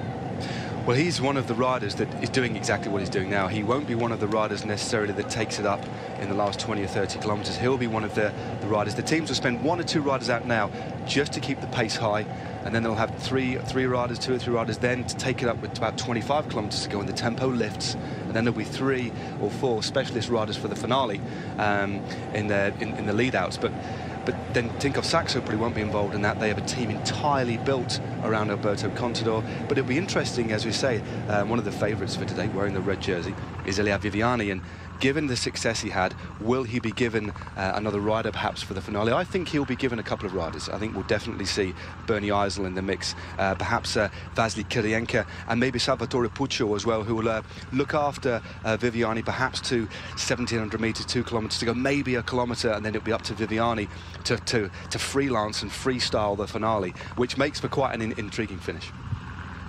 Thanks to @Biceboat for writing in. She said she's been known to sing a spot of opera on a descent. Sing a spot of opera, not listen to. Well, there we go. Got to be careful not to catch flies, though, haven't you, on the high notes? 40 kilometres per hour after 3 hours of racing today. 61.7 kilometres to go. And a gap of 3 minutes and 40 for 5 breakaway riders back to the Maglia Rosa group. The pink jersey group of Alberto Contador. Cheng Ji on our screens, the Chinese rider for Giant Alpecin. First Chinese rider to start and finish the Tour de France last year. Started the Giro last year, didn't finish it. Wants to get round to the end this time. Diego Lisi just behind him, riding towards the front today and doing some work for his team. But of course, I think it'll be a pleasure for him to do so today, given the fact that he's riding on home roads and roads that he knows very, very well. Yeah, certainly he trains around these parts. He knew the climb, or he'd been up there doing recons of the Abetone climb yesterday. But at the moment, no overall aspirations at all for him. He's at 49th position overall at 21 minutes. But he'll be looking after, no doubt, their favourite for day will be Sasha Modolo, who was very unfortunate in the sprint on the stage that Viviani won on stage 2. Got caught on the wheel, ended up nearly in the barriers and threw his arm up in frustration. But they have one of the strongest sprinting teams, as have Lampre. They got Roberto Ferrari himself, a stage winner in the Giro a couple of years ago, on a very technical run-in. And of course, if needed, Richese as well. Well, Modolo timed his first 2015 win to perfection, really, bringing his form to the boil just in time. He won at the Tour of Turkey, and we were talking the other day about that preparation, the difference in preparation. Romandie for the hills, and perhaps not too much of a chance of winning. Viviani went there and it worked for him the other day, getting the hard yards in and the hills in and suffering in Switzerland. Said it took him a week to recover.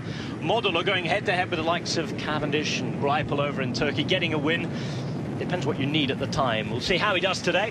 In the meantime, we're off for a quick commercial break. Just under 60 k's to go.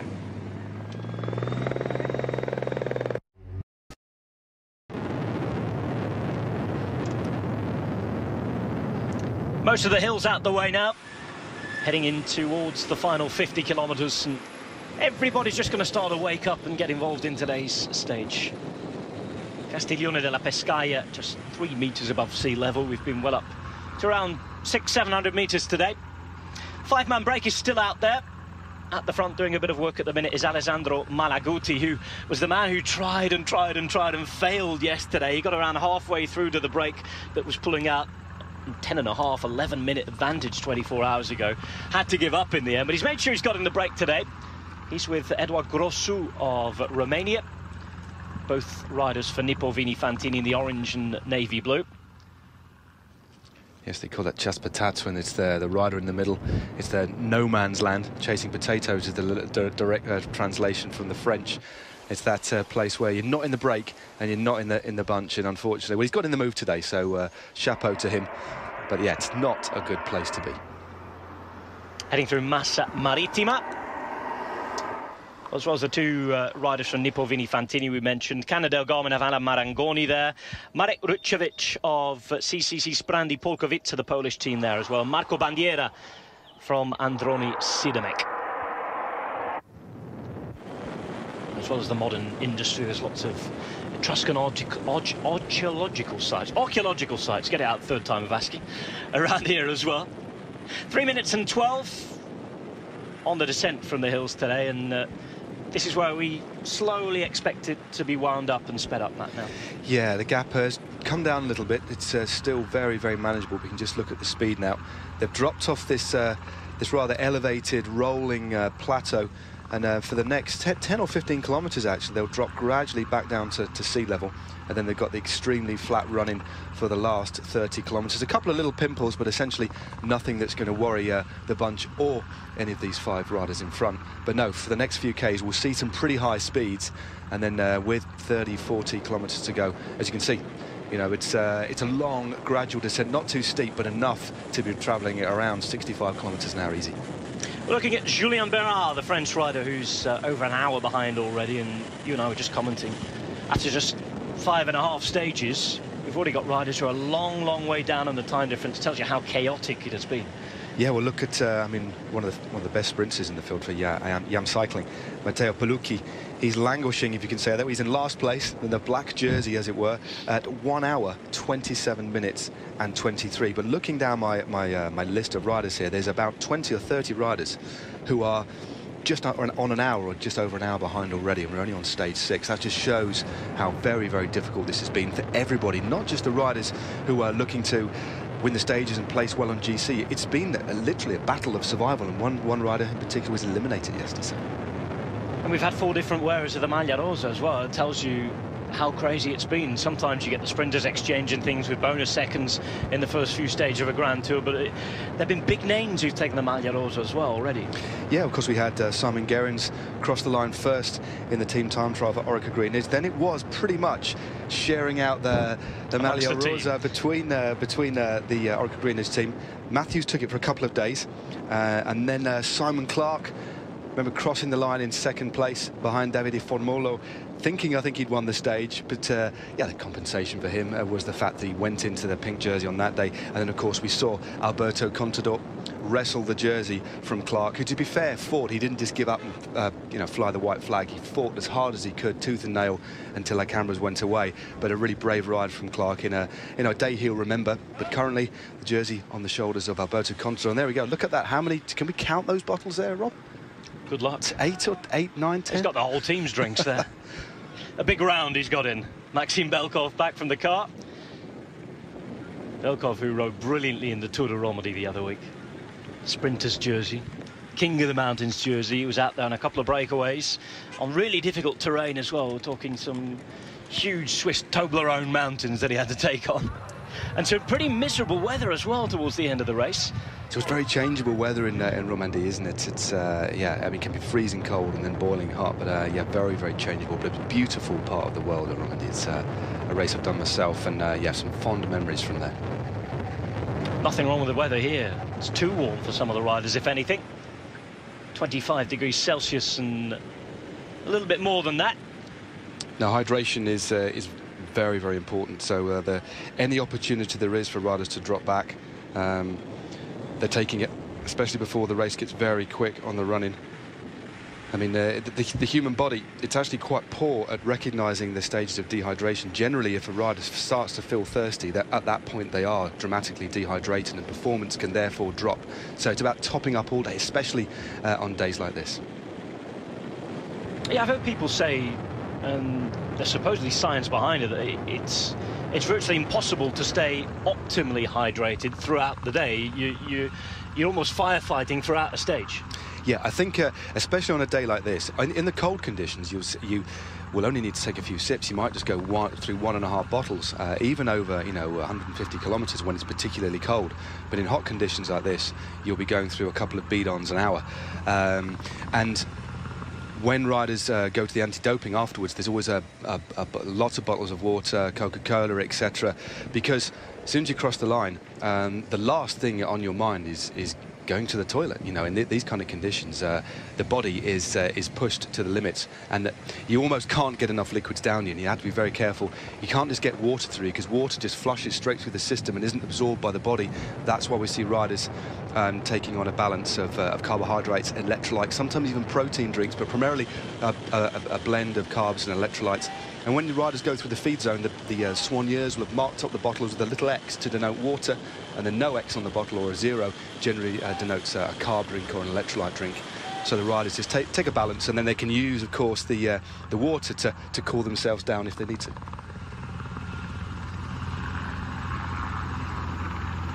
Thinking ahead as to who may win this stage, we were talking about the old men earlier on today, Tosato and Petacchi. Petacchi fourth the other day for Southeast. We've seen Manuel Beretti as well. They've got two options really in the sprint, have Southeast. They don't really have a lead-out train. Whoever is going to do something, he's going to have to sort of fend for themselves, look for the right wheels. Petacchi, an expert at doing that, of course. And if you look down at the history, he might be 41, but he could become the oldest stage winner in the Giro d'Italia by quite a long way as well today, because for the next oldest man, if he were to win today, he'd have to look back all the way back to 1920.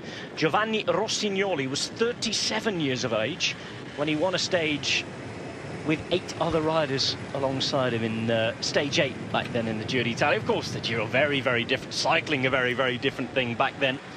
And Petacchi, he's won 22 Giro stages. The last of those coming in 2011 when he beat Mark Cavendish to the line in Parma. The oldest rider in the race, as we mentioned. And 22 Giro stages, 48 stages in all 3 Grand Tours combined. I think the thing about Petacchi, yeah, he had a brilliant ride on stage 2 and wasn't far off the mix. But when you look at all those wins and you look at how many race situations and how many different sprint permutations he'd been involved in, what that is essentially a mine of knowledge and experience. And although he's not the fastest rider anymore, we know that. What he can use to his advantage is timing. He can trade off speed for experience in relation to the nervousness of some of the younger riders. And also, he isn't expected to win. So he's riding this Giro d'Italia. He looks very relaxed. He was already, the race has finished in his hometown. Okay, he wasn't at the front end because the parcours weren't to his liking, but he's enjoying riding his bike. He's got another year. Who knows if he'll race another year or not? And, a relatively successful last year as a veteran, as a 40-year-old. He took a win last year, remember, as well. I think it was Pino Sorami. I think he won that. So I think we'll see him there or thereabouts. I don't think he'll win, but you just never know. He is just so experienced. He'll time his sprint to perfection, and he'll try. And yeah, it should be a really, really fascinating sprint today. Well, 22 Giro stages.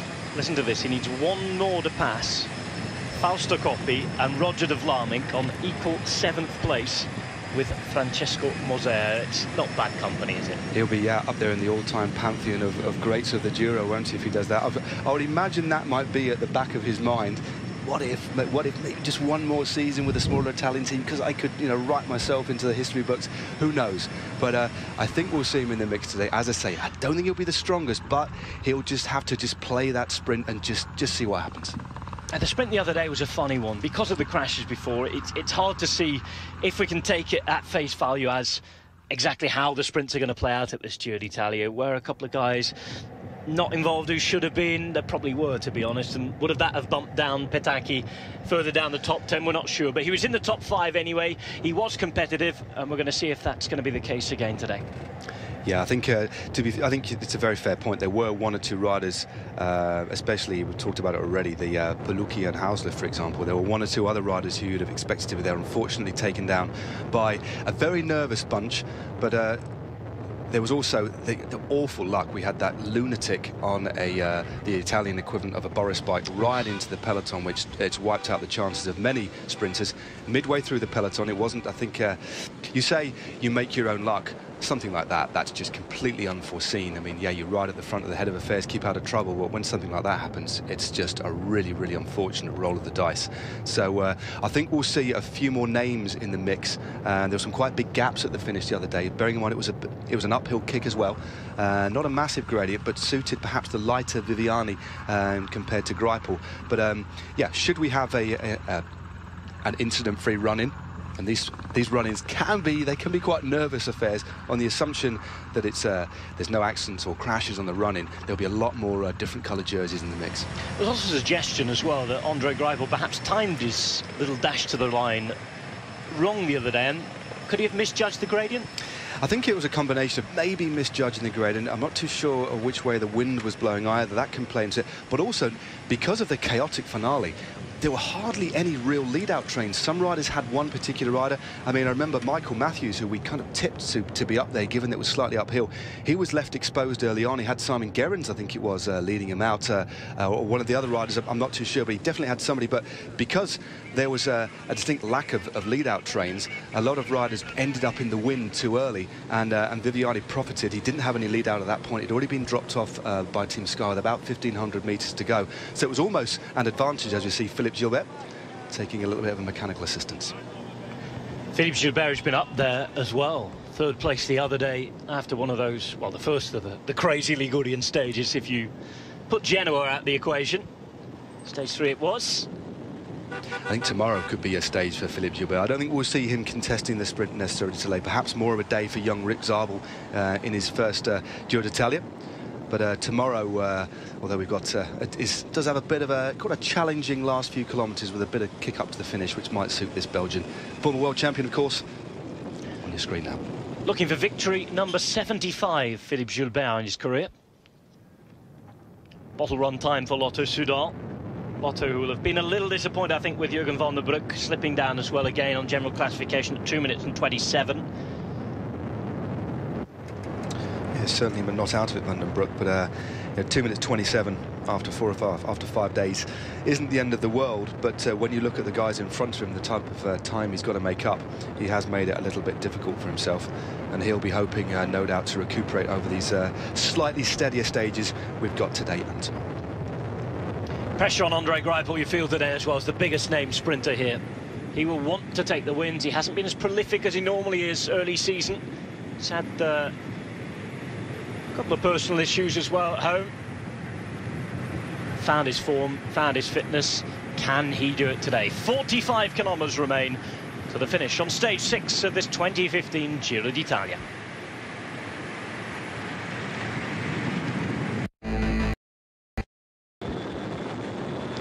Transitional stage on the Giro d'Italia today. Stage 6 all the way down to Castiglione della Pescaia.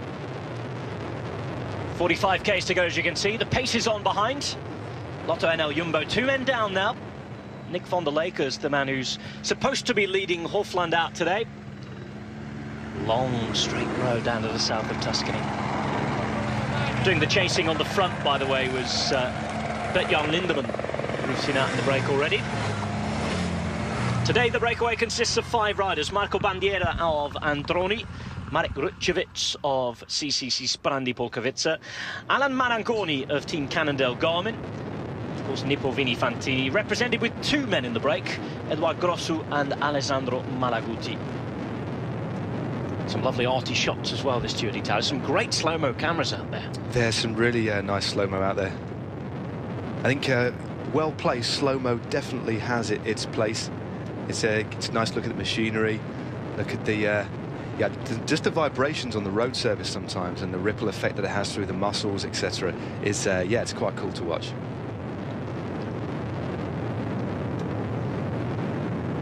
They're the bikes on the left-hand side, the red and white bikes, the Ridley bikes of Lotto Soudal. Fans at the finish there, I think. But Suzanne Wolf on Twitter actually asking, do riders notice the scenery, people and signage along the way? Depends. I mean, riders in a breakaway like this will be just thinking about the job at hand. But maybe for the first part of the stage, I mean, there's not many opportunities, especially over the last 5 days of racing, for the riders to concentrate on anything at all, apart from staying upright, effort levels, eating, and getting through the stage in one piece and doing their job, as you said, Luca Paolini. But on a stage like this, there probably was an hour or so at the first part of the race where maybe 1 or 2 of the riders could actually look around and absorb the beauty of their surroundings. But generally speaking, no, it's just concentrating on the job at hand. Here he is, Luca Paolini. Bearded wonder on the right-hand side. Been around for a long time in this peloton. Hasn't ridden too many Giro d'Italia. Had to wait until very late in his career to get his debut. He's He's a good impressionist. That's where he gets his nickname from, Il Gerva, imitating some of the comics who rather naughtily poke fun at their Italian-speaking Swiss residents from across the border in Ticino. Gerva referring to one of the characters, Gervasoni. If you see them on YouTube, have a good look. It's funny stuff. 3 minutes and 18 in the meantime. We're seeing these neutral service bidons quite often, all biodegradable, as Matt was saying earlier on today. Doing a good job. And there's a real, when they were jettisoned through a town, I mean, there's a real scramble amongst the fans to get hold of one. You know, and a lot of the kids at the starts and the finishes will be asking for bottles from the teams. And to be honest, most teams will generally oblige if the children are polite. And if in a particularly busy start or finish town, it's not unheard of for you to be wheeling your bike through with 2 full bidons on. You're distracted by some screaming kids and some people wanting your autograph, and the next thing you know, you look on your bike and your bidons are gone. So you almost have to have a security guard to watch your bidons. But no, they are prized, especially in France, Belgium, and the real heartlands of cycling there. They'll be put on the mantelpiece at home for the fans, and sometimes you can identify the rider that it was thrown from, and often fans will come back, try and find that rider and get the bottle signed as well. So each little bidon has its own kind of journey and story. Bandiera on the right-hand side there. Everybody's coming through and taking their turns nicely. It's been a well-organised group this all day. They probably all very realistic in knowing what was on offer today and what was going to happen. Bandiera on the right-hand side, 30 years of age, a dangerous rider in the one-day races. Never really taken a win, though, but he's been in the top 10 in Omloop Nieuwsblad and Vattenfall as well. The Giro del Piemonte, and just getting a little excited. It was the first Swiss Tony sighting of the day. Gianni Savia, there he is. He's obviously been on the phone to the producer. I was just going to say, he's got his direct dial number. He wants his camera time. He wants his camera time. Looks like he's gone for a pale little three-piece suit on this occasion, but it wouldn't be the Giro, would it, if we didn't have a little view of what we're affectionately calling him Swiss Tony for the duration of this tour. Yeah, but, for those of you watching around the world who perhaps... Set that in context for us. We did the other day, but yeah, I think for those of you watching perhaps down under in Australia or elsewhere, if you've never watched the 1990s UK... say it's not a sitcom, was it? It was a sketch show. It was a sketch show, thank you, Matt. The Fast Show. One of the best characters on there. Car salesman called Swiss Tony.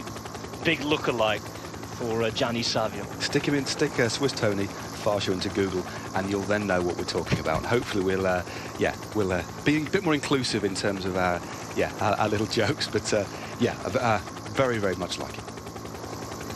Into the last 40 kilometres today. Tuscany looking a real picture in the sunshine. Going down into training camp country, as we mentioned earlier today. Fashion does change, though, doesn't it? Training camps, not too many of the international teams bother with too much around here at the minute, as we see Roberto Ferrari, one of those many sprinters that you mentioned earlier on for Lampre Merida. Sacha Modolo should be the man to sprint for the line for them today, but yeah, we've seen a lot of training camps move. Tinkoff Saxo have used both Tenerife and the Canary Islands, Mount Teide, which seem to be the place of choice for most teams at the moment. On top of the volcano there at 2,300 metres, there's a hotel. I think it's a Parador hotel, which actually used to belong to the government in Spain. Yeah, I mean, lots of teams still use Mallorca. Few teams now are going to Tenerife. That's primarily, as you say, as you pointed out, Rob, because of the altitude and the benefits for the GC contenders like Alberto Contador, like Chris Froome, and over the last couple of years, Bradley Wiggins as well spent a lot of time on the mountain on Tenerife. But many teams, although they won't necessarily have training camps in Tuscany, there's a few teams that actually have their service course there. Team Sky did have their service course in Tuscany. MTN Quebecer have their service course now as well. Yeah, a service course as well, a garage where all the equipment's stored. Yeah, it's basically teams. Where all the infrastructure. I mean, some of the bigger teams have 2 service courses. They'll have one maybe in Italy and then up in Belgium. But it's a central point where all the logistics and where the team lorries and the team cars, all the hardware, so the bikes are there, serviced by the mechanics, and there'll be a manager and maybe one of the mechanics who will look after the logistics of the team. So that's essentially the nerve centre of the logistics of any team. And they are strategically placed in a bit different parts of Europe. But Italy, northern Italy, is or midway through Italy, is quite a common place to have a service course.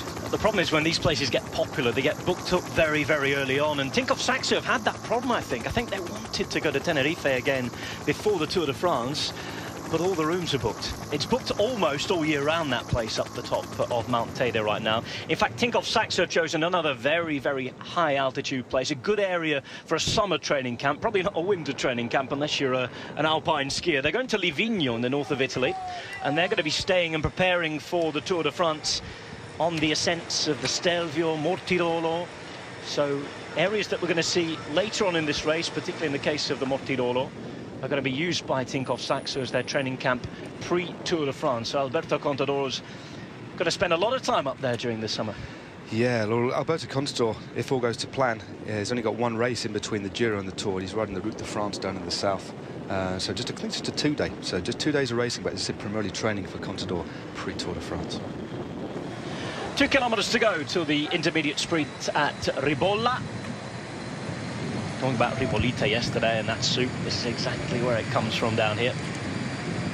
It's the one that you wanted to try and I wasn't so keen on. The reboiled cabbage.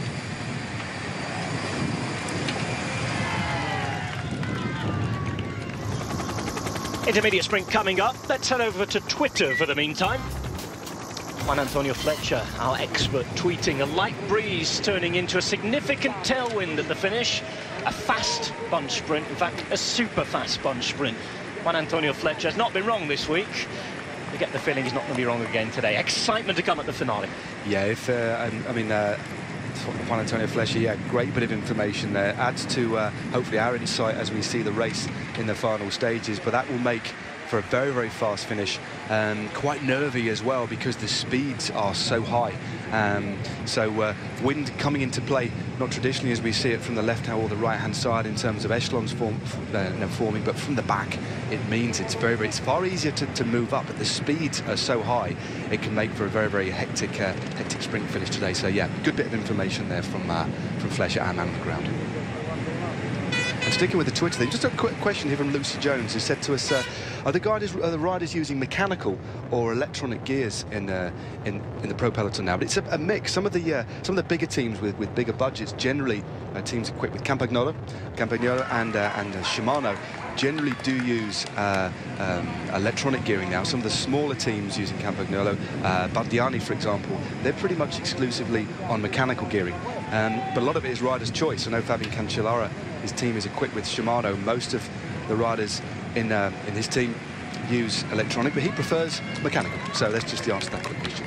Intermediate sprint coming up. All the bonus seconds are going to be wrapped up by these guys as well, so the peloton behind will only be going for the minor placings and the points. Marco Bandiera goes through to take the intermediate sprint points. Second, Rutkiewicz is there. You can see the couple of Alpini on the right-hand side and the Alpine Legion of the Italian military and semi-military. A lot of volunteers as well in the Alpini. You usually see them in the northern and the Dolomite stages as well on the mountains. On the right-hand side, you can see Heinrich Hauser, the first spotting of the Australian champion today.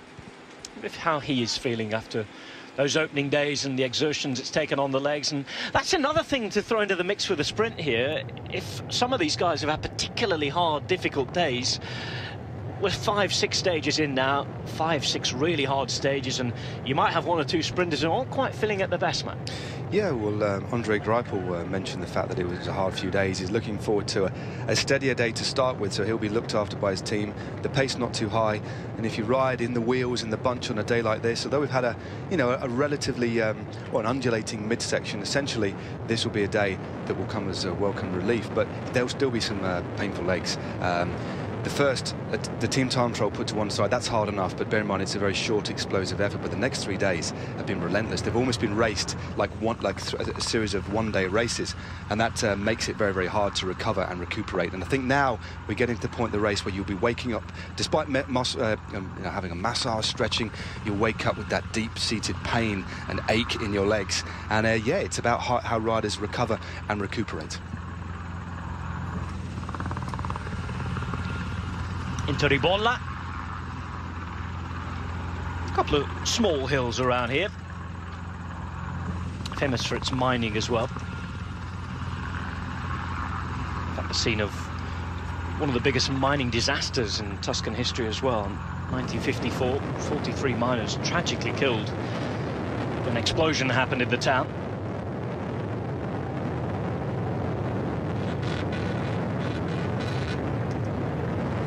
On our way today, though, to Castiglione della Pescaia in the province of Grosseto in Tuscany.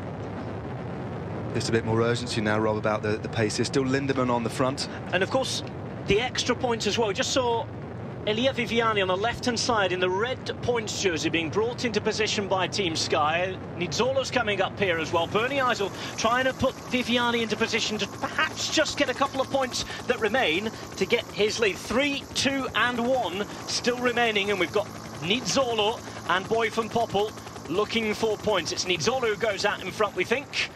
Love to get a closer shot as that. Viviani's going to come and get a couple of points as well, and Bernie Eisel with 1 extra point too. That was really interesting, Rob. Sorry to cut across you there. When we saw Viviani sprinted, but then he didn't go again. He just got enough to get a couple of points. He want to go too deep. Yeah, just 32 Ks from the line. You never know. You've got to think about saving that energy for the final sprint as well.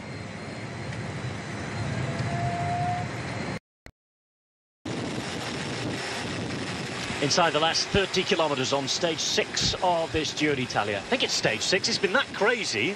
I'm losing the plot in terms of where we are and what day it is already. It feels like we've been going for about 2 weeks, to be honest with you. God knows what the riders are thinking at the moment. There's definitely some sore legs in there. But yeah, a welcome respite from the fireworks of the last few days. But it's been, I mean, every single commentator, internet, whoever, whatever format, journalists are writing in, that they are full of praise for the way the race has panned out. And hats off again to the organisers for such a creative, interesting course.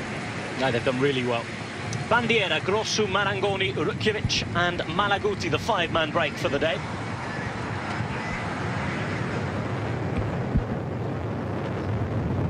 There's Scabu Grumai doing his domestic duty brilliantly. Yeah, this will probably be the last visit back to the car. 28 kilometres to go. Remember, 20 Ks to go. The riders can't drop back and take any more food on board. Grumai there, just getting the slick stream, some really fast speeds. We're still dropping off this plateau, not quite at sea level yet. Probably another 10 or 15 kilometres of very fast roads before we hit the flat roads. Scabu Grumai from Ethiopia. National champion. We mentioned the other day as well, and we'll see this in the time trial, that he's the African continental champion in the time trial as well. Lampret really happy with his progress. As you can see, we're on the flat now, past the quarries and the mining area I was telling you about. 30 Ks for the peloton, just tells you they're at 1.9 Ks behind at the minute. 2 minutes and 20. Cheng Ji still doing his job, the Chinese rider on the front for Giant Alpecin. I wonder how Luka Mesquets is feeling, because he hasn't quite been on the same sort of form that we've seen in the last 18 months or so recently. Yeah, I mean, it took the final stage of the Giro last year in a hectic sprint, so that was so he's a man who can really rise to the occasion. And some riders, there's 2 schools of thought. I mean, there's a thought that, or science suggests after recent research, that you can't actually get form as you ride into a Grand Tour, because you often hear it said that, oh, I'm going to ride myself in and I'll get better. And that is probably more psychological than actually physiological. So you might actually feel better, but if you were to undergo tests, you would probably be fatigued and your muscles damaged, etc., etc. But regardless of that, regardless of the facts in relation to the physiology, some riders psychologically can feel they go better, and the legs feel better, whereas others can go be on a downward or a plateaued or have a lesser kind of upward trajectory. But Mesquets, I think, again, I think he was involved in, he had a few problems on the run-in. Many riders were delayed on that hectic run-in. Remember, we've only had 1 bunch sprint so far. So, but he's got riders at the front, so that does suggest they are going to be figuring in the sprints, because if he was just trying to limp through the stage, and bear in mind, Mesquets himself is a 1 hour, 1 minute and 50 seconds behind on the general classification. So he's had a really tough few days. So the fact they've got a rider at the front riding with Lotto and with Trek Factory Racing means that he is going to figure in the sprint today. But bear in mind, they've also got Nikias Arndt, a very fast young German rider too. So I wouldn't suggest they've got a 2-pronged strategy, but should Mesquets not feel so good in the finale, he always will speak to his team and say, hey, it's all about Nikias. But I think today will be a day for Mesquets, but his form, well, it's relatively unknown, as you say, Rob. We'll wait and see what happens. Adi Engels was talking about that, saying that the primary target would be with Luka Mezgec. Arndt would be the last man in the lead-out, but as you know, Matt, things can change over the course of a Grand Tour, and depending on how people feel as well.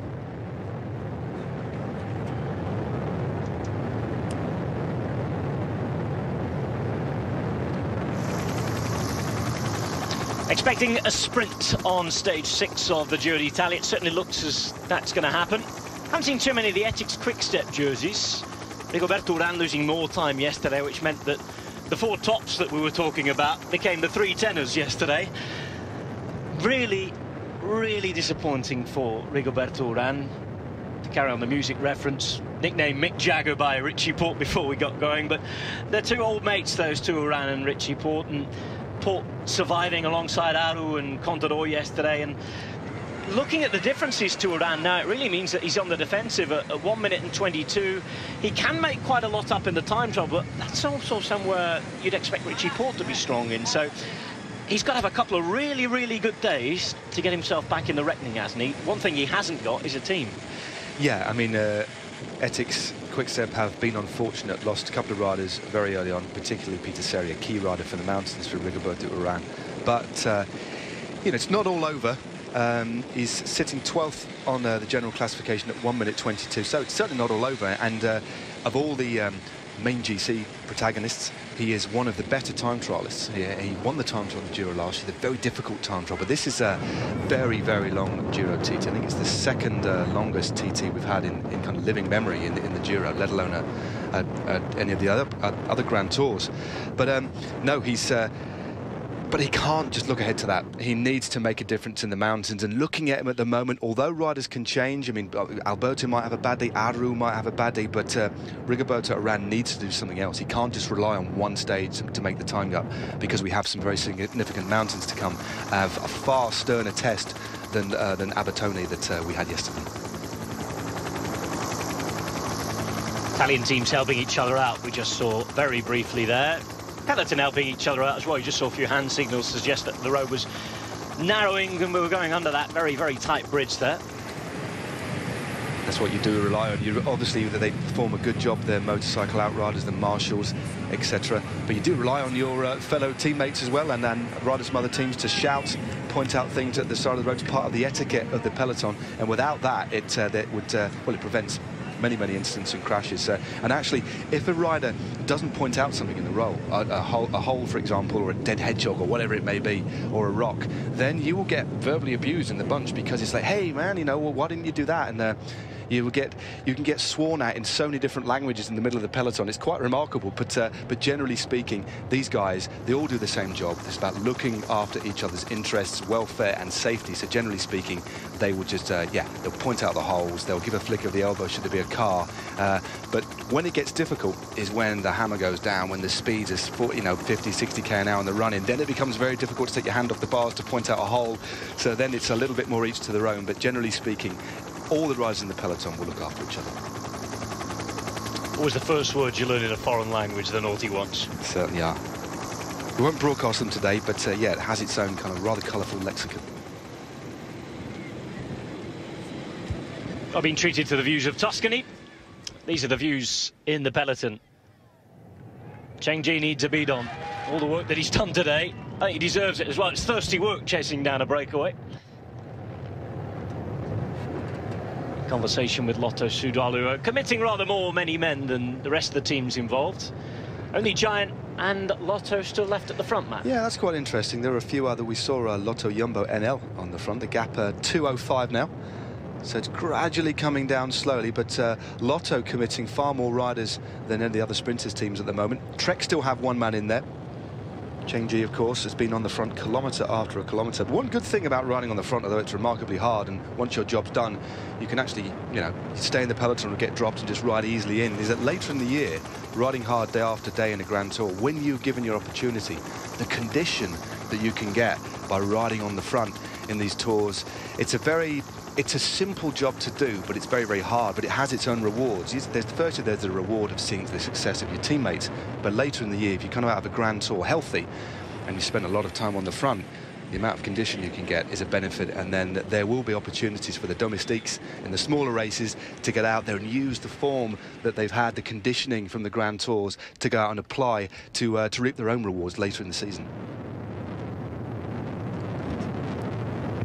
Holding the wheels in the breakaway in the meantime, as we're on the dead pan-flat roads in the south of Tuscany now. Spring and changing to summer very, very early in this part of the world. Southern Mediterranean, I know there's a heat wave in the south of Italy at the minute, heat wave all over Spain as well. Islands in the middle of the two countries, Balearic Islands, Corsica, Sardinia, all experiencing really hot weather for this time of the year. The riders, I think they'd still prefer this than the nasty weather that we've had over the last few years, surely, though. Oh, definitely. I mean, it's so good for the morale. I mean, the heat here, it's warm. It's not like the intense, borderline dangerous heat that you have in the Tour Down Under, 40 degrees or so. This is nice. It gets hot on the climbs, but they can unzip, they can cool themselves down. But no, this is far more, well, it's far safer, far less dangerous than the wet, freezing, rainy conditions. But the Giro, because of the parkour, because of the topography, because of its position in the calendar in May, when we get into the high mountains, things can change so quickly, and that's one of the beautiful things about the Giro d'Italia. But no, the riders will be happy with the weather conditions, rather clement weather conditions they've got so far in this race.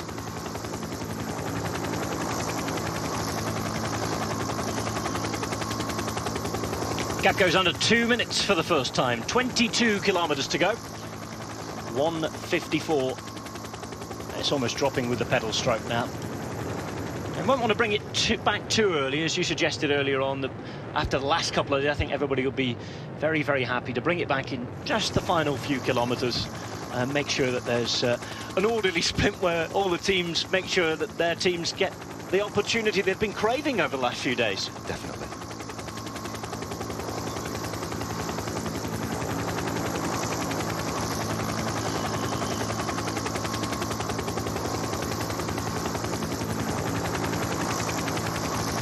The massive colour that is the professional peloton at 21.6 kilometres from the finish line on stage 6 of the Giro d'Italia 2015.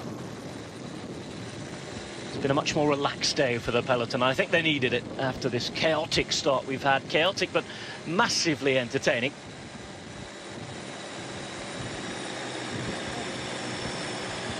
.40 kilometres per hour the speed at the moment back in the peloton, which suggests that the pace isn't massively on at the moment. Yeah, well, they've got the wind that's just in the front at the moment because, as Juan Antonio said on the finish line, they will have a tailwind finish. So at the moment they're coming in the opposite direction to the finish. The actual finish line just curves round at the end and heads back in a westerly direction, slightly up the coast. So they have a finish just along a road running parallel to the coastline. But no, the wind not in their favour at the moment. That makes it very hard for the breakaway group. The peloton, although it's hard doing your turn on the front as it always is, they have the strength in number. They're not as fatigued, but the gap now slowly coming down. I see Marco Bandiera here, just that number 13 on his right-hand side. Many of you would have seen that before. They generally flick it over. Not all riders do, but most riders wearing a number 13 tend to turn it over to negate any bad luck. You're looking at Manabu Ishibashi of Nippo Vini Fantini in the cars. Jersey unzipped, a very, very hot day. Interests and passions. Well, he's riding the right way race, isn't he? Cultura Italiana, and he's into fish as well, so he's in the right place this evening for dinner too.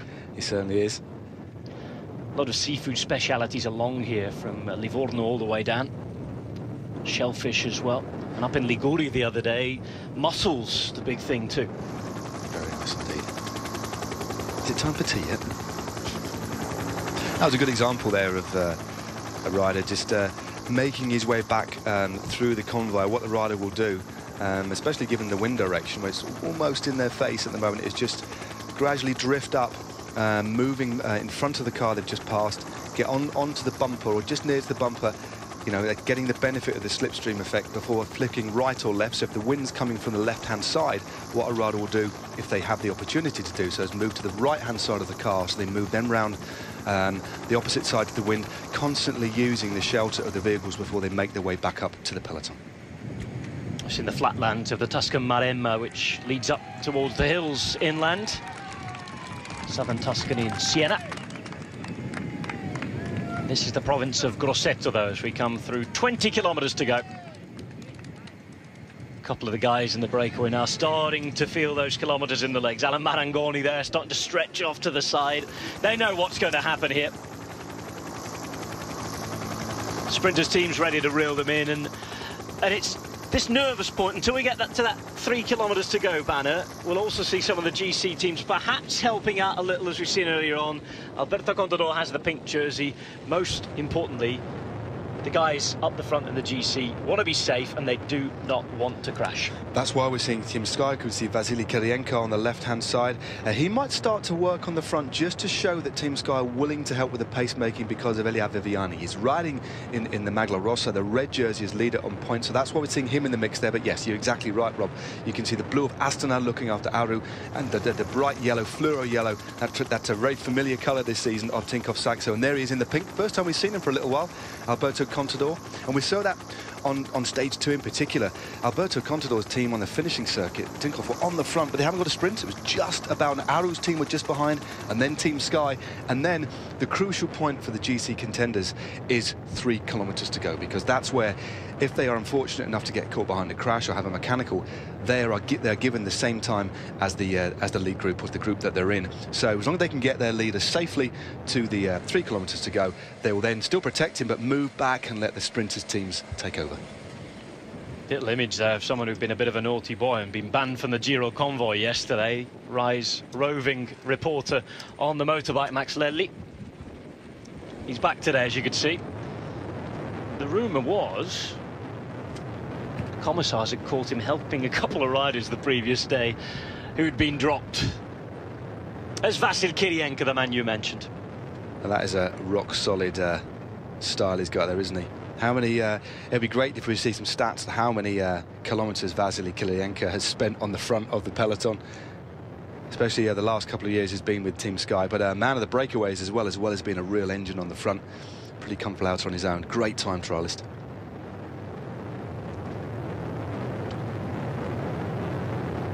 So Kirienko doing exactly as you suggested, Matt.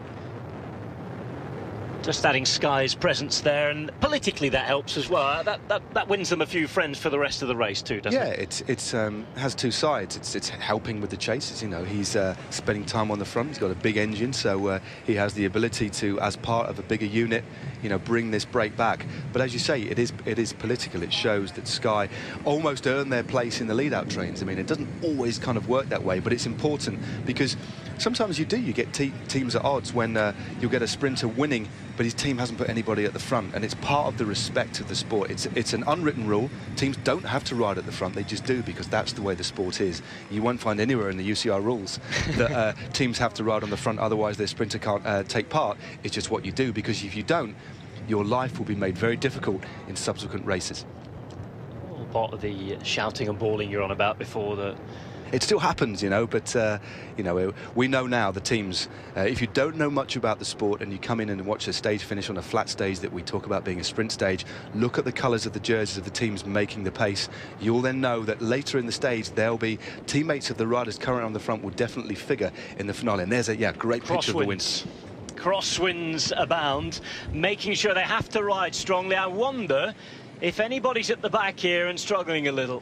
This could make things just that little bit extra interesting towards the end, certainly if they stay on this direction and road. Another reason, Matt, that all the general classification teams, the likes of Astana for Aru, Tinkoff Saxo for Alberto Contador, exactly as they hit the front right now, and Team Sky will be right at the front because they do not want to lose time either. It happens. I mean, still got a significant amount of racing to the hardest part of the day. We've got the big bunch sprint, but look at what these riders are doing. Christian Jensen on the front there, putting some pressure on. And again, if there's an opportunity here just to tire somebody out, just to put... You never know. What if Rigoberto Urán gets caught out behind here? Anybody that's sleeping in the peloton who gets caught behind and may have a little bit of an opening up, a 10-second difference, you just never know. I just saw a very funny picture. I think it was Bernie Eisel put both hands up in like a praying position to say, Gatzel, what are you doing? It was because there was an exposed bit of road, and basically I think of Saxo aren't trying to rip this to shreds, otherwise they'd be putting it right in the gutter and they'd have more manpower there. They're just making sure Alberto Contador is there, because This is dangerous. Splits could form. There's already 1 or 2 riders at the tail end of the peloton really feeling it and could get dropped, just about keeping their leader safe. But again, with that sharp injection of pace, that's why we're seeing Bernie Arsel just, making a few kind of representations. Calvin Watson at the back there. You can see the gap, because of the rhythm in the bunch, has been shattered to 35 seconds.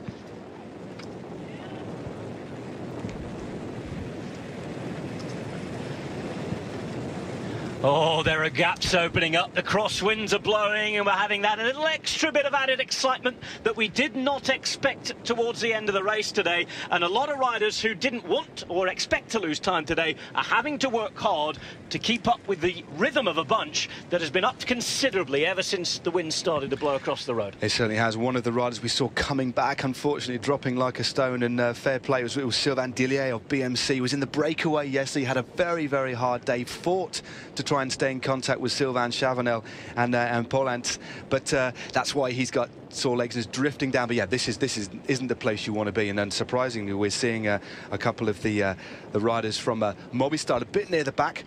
But as you see the foliage and the trees and the hedges on the right-hand side, that's the opportunity when the wind suddenly ceases because you're protected from it, and then you're seeing the formation changing. But on those exposed parts of the road, that's when it gets quite dangerous.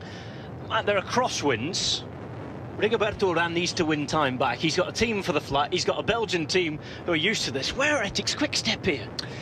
They are notable by their absence at the head of affairs at the moment. It's the sprinters teams, the teams of the GC protagonists. You can see a few of the YAM cycling riders moving up to the front. You can see, so they're looking after Palucchi, and of course the Aussie national champ who's in the mix somewhere in there. Ethics Quick-Step spotted on the far right-hand side, just after the YAM cycling rider you were talking about, Matt. Still nowhere near at the front. And if the crosswinds were blowing, with the present race situation, the bad news we've seen for Rigoberto Urán, I'd have expected the likes of Bonen, Kesa, and maybe even Sabatini to be working hard here. Yeah, I mean, you don't know what the situation is within the team, but also Rigoberto Urán is remarkably experienced. He probably will have some riders around, and perhaps he's not panicking. Perhaps he's not. I mean, I think that was interesting, because we think this is quite dangerous. But then we saw, and I'm sure it was Bernie Eisel, making this gesture. Hey, what are you doing? Let's just keep this smooth. And maybe you could argue Tinkoff didn't really need to be so aggressive in moving up the front and putting such an injection in. So maybe Rigoberto Urán, he's riding in the top 30. You probably have Sabatini, Bonen nearby, and he's just not panicking. And again, we'll soon see if Bonen actually goes for the sprint. I was going to say, will Bonen not be thinking about the stage finish as well? Possibly. I mean, but if anybody's going to ride well in the crosswinds and know where to ride and place himself, it'll be Tom Bonen. I mean, one of the finest exponents of riding in an echelon in professional cycling. So, he'll be there or thereabouts, just hiding perhaps in the wheels. Well, we keep hearing that Tom Bonen has come here to ride for Rigoberto Urán, Urán's had a nightmare start, and just wondered if this was the moment to turn it on a little. They're on the right-hand side, making their way up to the front as well. They've got Maxime Bouet working hard for them, and we're about to see the breakaway caught. Just 12 measly seconds now, and you could see them up front. We certainly didn't expect 10 minutes ago the break to be brought back this early. It just shows what the weather and how the conditions can influence even a flat stage such as this. Yeah, a bit of wind, a bit of nervousness, a real sharp increase in the pace, and that lead, just while we were talking about echelons and riders in distress, it's dropped by a minute and a half, and now they're about to be caught, and that just shows how fragile that lead is, even at around 2 minutes, when the peloton wishes to change and up the speed. Bearing in mind those riders have been out in front all day long, factor in the slight head crosswind they've got as well, makes it very difficult to stay out in front. The charming marina of Castiglione della Pescaia there. It's a medieval castle up on the hill. A little bit more calm as the breakaway is brought back. We're all back together on stage 6 of the Giro d'Italia. Tinkoff, Saxo, Sky and Astana at the front. The sprinters team's not so far behind. We do expect a sprint, but with the wind blowing, everybody just on that extra little level of alert at the minute. Definitely, it's and of course, the team of the pink jersey, they will always ride at the front. That's them making their mark on the race. But we're now seeing this dual spearhead, which is seen day after day, characterising this race, is Tinkoff, Saxo and Astana riding side by side. Astana on the right-hand side, pardon me, on the middle with those light blue turquoise jerseys. Luis Leon Sanchez for them. The left-hand side, Kirienka for Sky as giant takeover. Chris Juul Jensen comes back for Tinkoff, Saxo. Irish-schooled rider who rides with the licence of his heritage, Denmark. Great to see people just about everywhere on this Giro route, even in the middle of nowhere today on roundabouts and fields. You've got 2, 3, 4 people. A lot of people talk about Tifosi and it gets rather cliched, but it's cliched because it's true. It is. That's the name of it. It's amazing to experience and see, and it does. It's great as a rider to hear the cheers of the crowd, etc. But here, the significant, the wind is playing its part now. Look at the little gaps that are opening up already. Richie Porte just being brought up on the left-hand side and being kept out of trouble. Quite a quick stage today, bearing in mind there's been a nagging cross headwind for most of the day. The speed 41.85. It's only going to get quicker. That will probably nudge up just over 42 k's an hour by the time we hit the finish. But look, the kilometres are dropping by now. Only 12.5 k's to go as Tinkoff Saxo take it up at the front. Yeah, just sensing that it might be the final opportunity before they turn in to take any advantage of those wins. And they're really strong out now. The pace is very, very high indeed. And just a few riders further down starting to lose the wheels. If there's anybody important as far as the GC is there, they will be panicked. They'll be screaming over the radio right now, Matt. There's some big gaps left in the wheels here. All the team, but Team Sky, Lotto, of course, because they're looking after Andre Greipel. Kirienka takes it up at the front. There's Bernd Jarsl. Expect to see him near the head of affairs, probably until 1,500 metres to go, looking after Viviana. But look at the damage behind, look at the tired legs, look at the damage this crosswind is causing. And it's not just about the GC contenders. This is about any sprinters who might have been towards the back, and in those last little bits of food from friends, of course, being helped, being looked after, being kept out of the wind. If they can be distanced, then the sprinters teams who have their men there will be very interested as well. And look at that, Elia Viviani right towards the front too in the red jersey. Game on for just about everything on this stage now. 11.5 k's to go. We're going to the very beautiful Castiglione della Pescaia, but riders being spat out the back all the time. It's like they've just been, yeah, literally like shelling peas. Some riders just cannot keep. If you get yourself in the wind, with the wind especially coming from the left-hand side, it's like making an effort on the front. There's only so long you can sustain it before you either swing out of the line or you form an echelon. But that's why we're seeing Tinkoff Saxo put it in the right-hand gutter, because the wind is coming from the left-hand side. They're actually making it, well, not easy for Alberto Contador, but they make it hard for anybody else because they have to move into the wind on the left-hand side. Contador, who has Ivan Rovny in front of him. Tosato, the birthday boy, on the left-hand side. He'll be the man calling the shots here. Road captain for Tinkoff Saxo, you can see Jules Jensen. And here come Ethics Quickstep, minus their leader for the overall, but it's Tom Bonen in second place. And that's some really, really strong riding from Fabio Sabatini, who knows these roads very well, lives in a different area of Tuscany, but he lives in Tuscany. He does. Just rolls through. Tom Bonen looking very smooth. For such a big rider, he gets very, very aero on a bike. Bit of a flick there of his head, just instructing Sabatini where to place himself on the road, because if you've got other teams that work with you, to make sure you get that coordination, you don't want to put the other teams in the gutter, you just need enough space so you can roll through. So Ethics at the moment combining, and only 2 riders from Ethics with Alberto Contador's team. Ivan Rovny goes to the front, Roman Kreuziger, remember, he's sitting well up on the general classification himself, but he's willing to work on the front too. Katusha on the right-hand side, perhaps working for Alexander Poursev today. They've got not too much out of this race so far this year. There's Auto in the white jersey as well, the best young rider, second overall on the general classification. The pink jersey of race leader Alberto Contador right at the front of the race.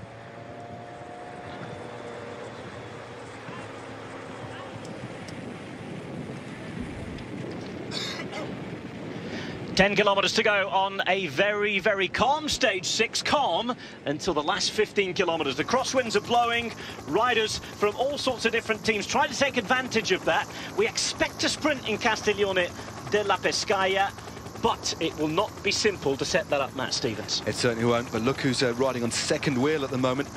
It's the race leader, Alberto Contador, just with his wheel overlapping the rider in front. It looks like it's the figure of Roman Kreuziger. But here is your race leader, Alberto Contador, riding into the wind. Not often you see him so far near the front. Normally he would sit about 6th or 7th wheel. No, Tosato he's sat on.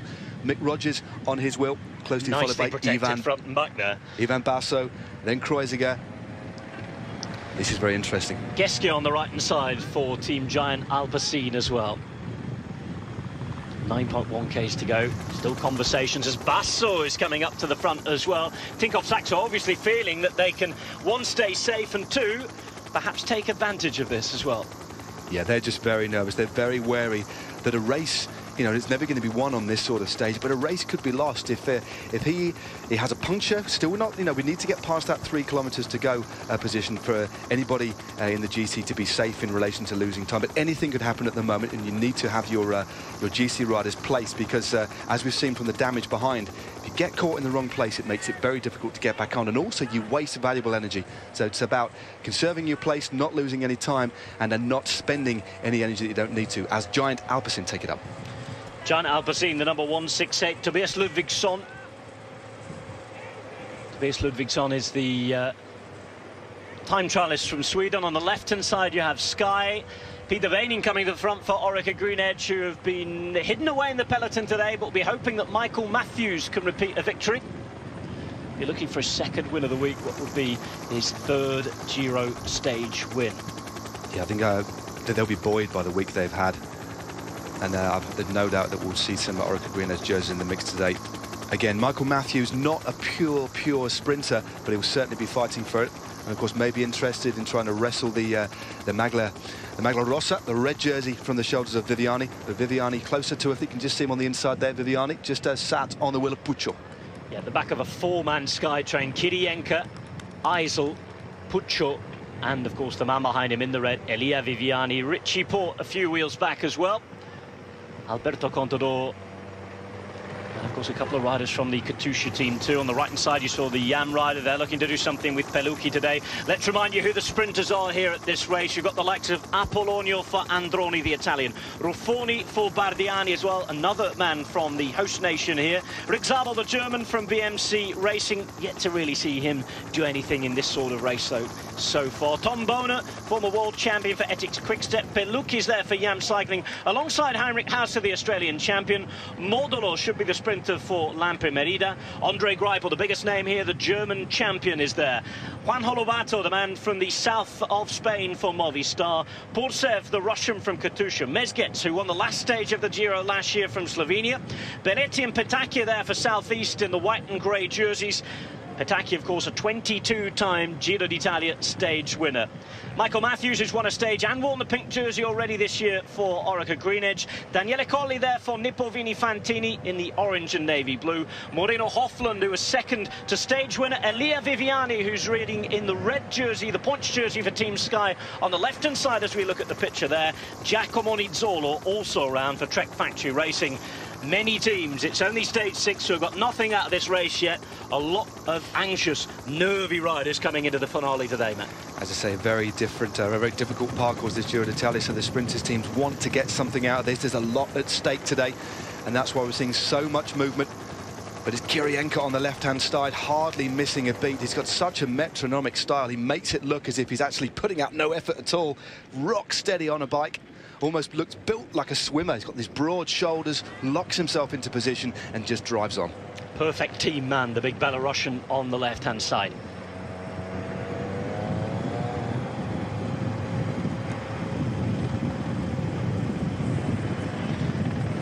Française des Jeux doing their best to be close to the front as well. They haven't had a great few days in overall general classification. They've still got Alexandre Genie out there at 2 minutes and 33.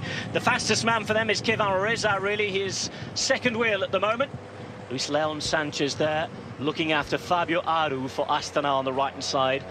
First time really we've seen Aru with just one teammate around him in the whole race really.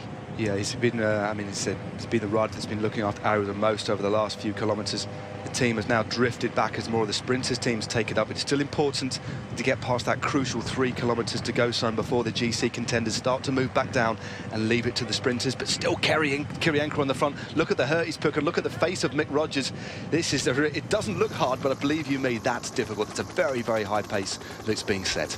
Alberto Contador jumping from right to left on the road. Mick Rogers was there. He's found a couple of other teammates there. Yam Cycling and Giant Alpecin in the blue and black jerseys respectively. 5 kilometres to go now. Sky on the right hand side in the black and blue. In the middle you have the yellow jerseys and the pink jersey of race leader Alberto Contador and Tinkoff Saxo. Astana with a couple of riders now around the white jersey of Fabio Aru. 2 seconds back overall, but today should be about the sprinters with Andre Greipel, the biggest name of those, and the favourite for victory before the stage today, right in the centre of your screen there, in the white, red, yellow and black jersey of the German national champion, and at the back of the train that's all in red, Lotto Soudal.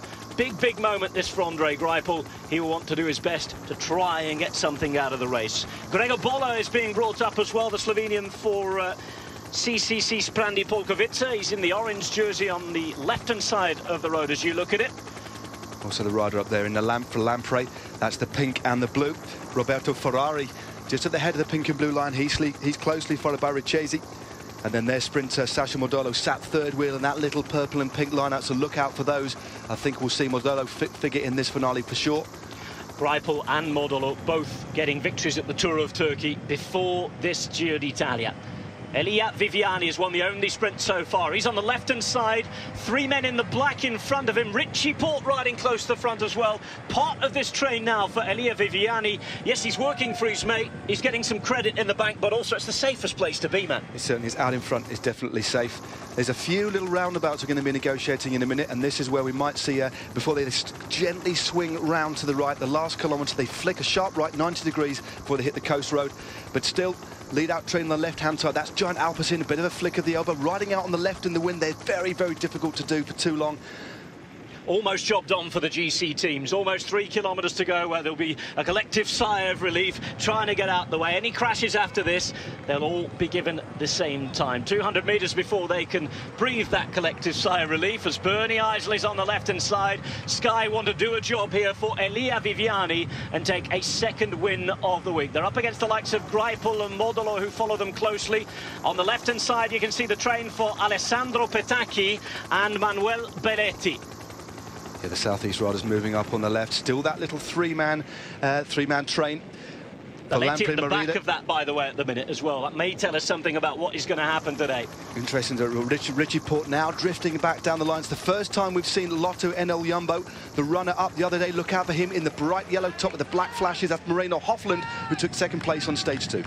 2.5 Ks to go. The general classification team swing to one side, and it is all about the sprint now. Lotto Soudal, who've chased down most of the breakaway today, do their work. They have a 4-man train set up for Ondrej Greipel. Sky, with what's left of their train, Bernie Eisel, Salvatore Puccio bringing up Elia Viviani, who's in the red jersey there at the minute.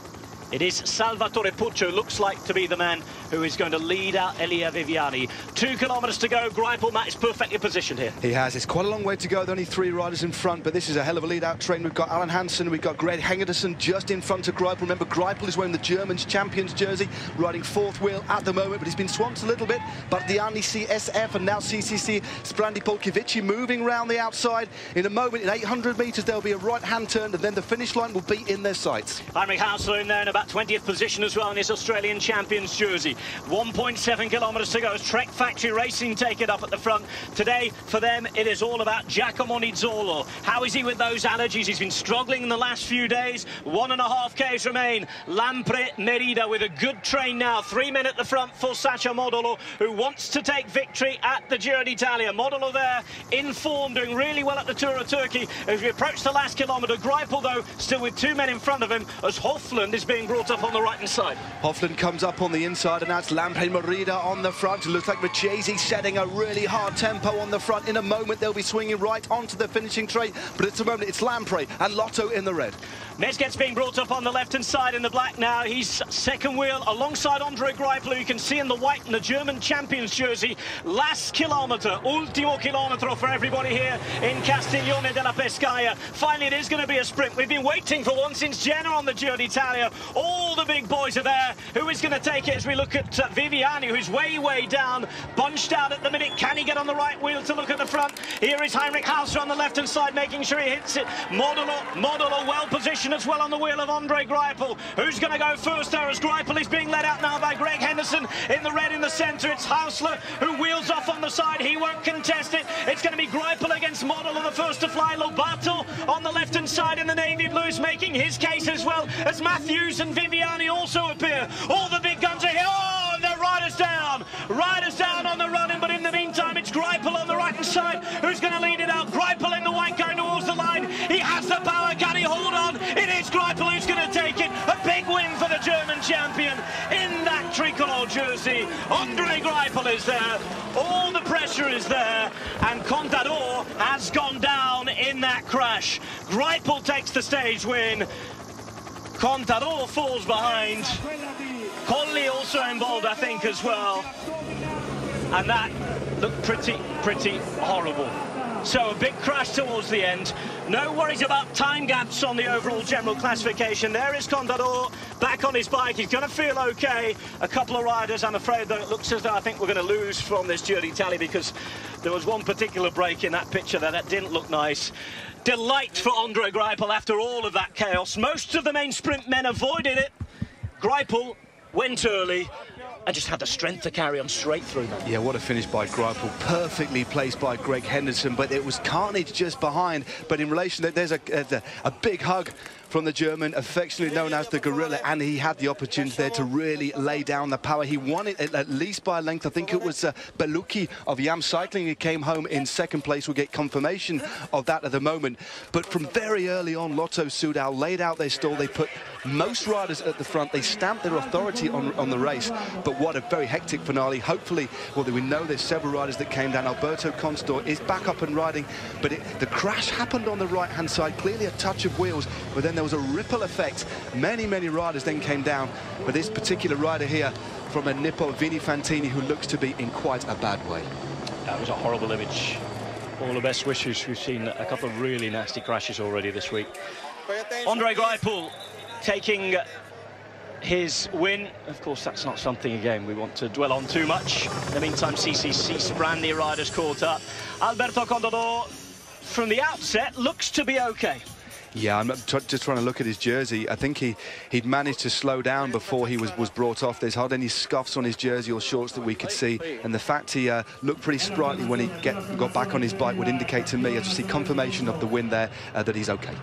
Andre Greipel takes the stage win ahead of Matteo Pelucchi, Sacha Modolo, Manuel Belletti, Giacomo Nizzolo. Petacchi in 6th, Viviani down in 7th in the end, as Mezgec takes 8th, with Ruffoni up there in 9th place as well. This is a sprint again, Matt. You saw Lobato perhaps coming a little too early, all on his own on the left-hand side. That's the crash on the right-hand side. It was a foot. It looked like a foot of the barriers was digging out slightly, and the rider from Vini Fantini went straight into that. That looked very unfortunate, and the ripple effect brought down half of the peloton. But what a lead out by Greg Henderson to focus on the sprint at the moment. Tom Bonen was in the mix, and this is the point that the Gorilla hit the front. But look at the power, look at that style there, looking straight down. That big grimace as he tries to press on as hard as he can, but Pelucchi was finishing very fast. Didn't have enough. So it's the German national road champion. Quick glance over his shoulder, he realizes there's enough space. Big broad smile, punches the air. Andre Greipel, the winner of stage 6. Polish champion about to finish, just getting over the line. Of course, same time for everybody. This looked a horrific injury. I think it's possibly Pier Paolo De Negri didn't really get a full look at the number. This is where it will have happened. Left-hand side, just keep an eye out. Coming into the final kilometre here, you can see Reza launching out towards the front. On the right-hand side, you've got the CCC Sprandi riders there as well. We mentioned that Viviani was probably down at about 20th position at this place too. I think it's this rider in the centre of your picture, the Nippo Vini Fantini. He's riding at about 20th at the moment. On the left-hand side, we see Modolo going, while Henderson is actually... Modolo has to go, well, it's not... Modolo is actually being led out. So Modolo now sat next to the rider Mezgec. So Mezgec riding on the wheel of Tom Bonen. But what a lead out by Henderson there. That's a stray arm or something. That is horrible. It was definitely an arm. I can tell you it's Daniele Colli, their sprinter, who's gone down. The number 1, 2, 4. Very nasty. And again, spectators just perhaps getting a little too excited. I'm sure there was no harm meant, but not really aware of how close those riders were going to come to the barriers. Greipel won the sprint in the end. A great win for him. He's now won 3 Giro d'Italia stages in his career. No, great win for Andre Greipel. That will mean a lot to him. And but you've got to think about the team. I can see it. And it's actually, it doesn't look like it's a spectator. It's actually a foot of the barrier. It looks like the barrier actually came outwards by about a half a metre or so. It went straight into that. But already Henderson has his arms in the air celebrating. You can see that the white jersey of Greipel is well clear. Good sprint by Palucchi and Modolo also. Nizzolo sprinting very, very well for Trek Factory Racing. Kevin Reza also in the mix. Tom Boonen there too. It's all about this man, wasn't it? What a great team display by Lotto Soudal. Yeah, Modolo in the fuchsia pink and navy blue on the right-hand side. The man in the middle, we all know who won. Miz gets behind in the black jersey. There's Bonen just sitting up behind, as you mentioned, 62. Lobato is involved as well. 86 is Palucchi on the right-hand side in the navy blue. Kevin Reza up towards it. Was all of the big names who we expected to be there. And the first person that congratulated Greipel was Greg Henderson. The man who let him out. Yeah, that wasn't just that. I mean, that was a long lead out, but perfectly timed. But the lead out was that strong. I mean, I think if Greg Henderson had continued, he'd have probably rolled top 4 himself. Such was the ferocious power of that lead out. But yeah, very unfortunate that there was a crash behind. I think it's actually a huge lens of a camera that's taken him down there as well. Okay. We saw it from the overhead. It looks as though it was a hand. I've been looking at that again. It looks as though that is the case. Alberto Contador still leads the Giro d'Italia, then no difference in time gaps in the top 10. Fabio Aru 2 seconds behind. Richie Port there at 20. Kreuziger to Cataldo in the top 5. Contador remains in pink. He leads by 2 after stage 6 of the Giro d'Italia. Grazie Paolo, intanto noi attendiamo l'arrivo di altri atleti. Looks as though we can go and speak to Andre Greipel. Textbook lead out, I think you could say, from around about 3Ks to go. Yeah, we said before we have to keep the position for 3Ks to go, and with these corners, it was actually really like we planned. Lars Bak made a really long pull and kept us in the front, and then with 1.1 kilometer to go, Adam Hansen just went for it, and then Greg Henderson, he was going really for a long way. When I looked up, it was just 600 meters to go. Normally it's a bit too early for him, but he kept it up, and this time I didn't go too early, and I'm really thankful for my teammates, really happy also with this victory. How important is it to have guys with so much experience? Because we saw Adam Hansen using the other teams before you came towards the finish as well. Yeah, we are working now so long to go, already so long together, and also we are friends, so I think this makes it also easier to fight for each other for the victory, and yeah, without the teams, I think victories like this are not happening, so yeah, Sander Armé was pulling all day in the front, and then with Luis Vervaeke, his first Grand Tour, and Stig Brooks also his first Grand Tour. Everybody went for it today, and I think it deserved victory. Thank you very much. I think they're waiting for you on the podium. Yes. Thank you. Certainly are waiting for Andre Greipel after this. This is his winning sprint again.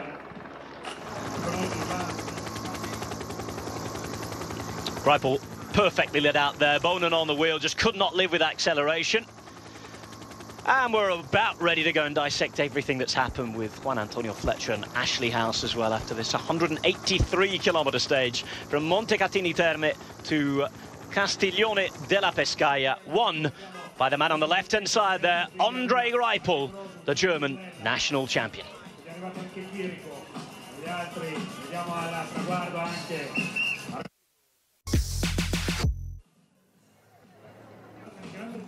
An awful crash in the final 300 metres. Suspected arm problem for Daniele Colli after he hit the lens of a spectator.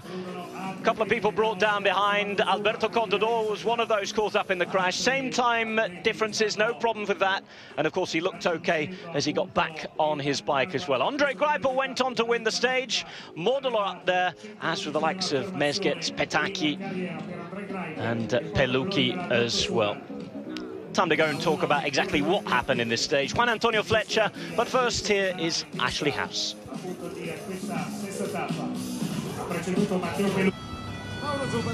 Well, welcome back to Giro Extra. We're here at the finish line in Castiglione della Pescaia, where we've just seen Andre Greipel claim a superb sprint victory. And in the end, Juan Antonio, it was a very convincing victory by a bike length.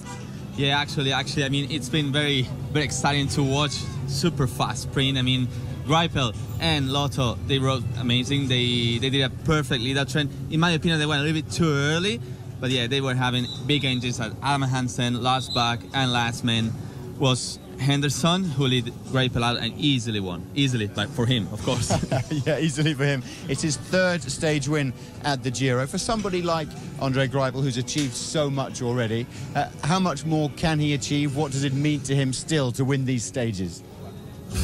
He's a great champion. Great champions always want to win. I mean, look at Mario Cipollini. He won over 40 stages in the Giro. So Andre Greipel is still some seasons to keep winning big races. He's been criticized a little bit in the classics because he was racing a little bit racing a little bit like going too early in the attack. But he's a great athlete. I mean, this guy is in a very good form all year long, and he's winning stages Giro, Tour, and Vuelta. So thumbs up for him. Some people are saying this is the last stage as well for the pure sprinters, so important for him to have that confidence maybe as well.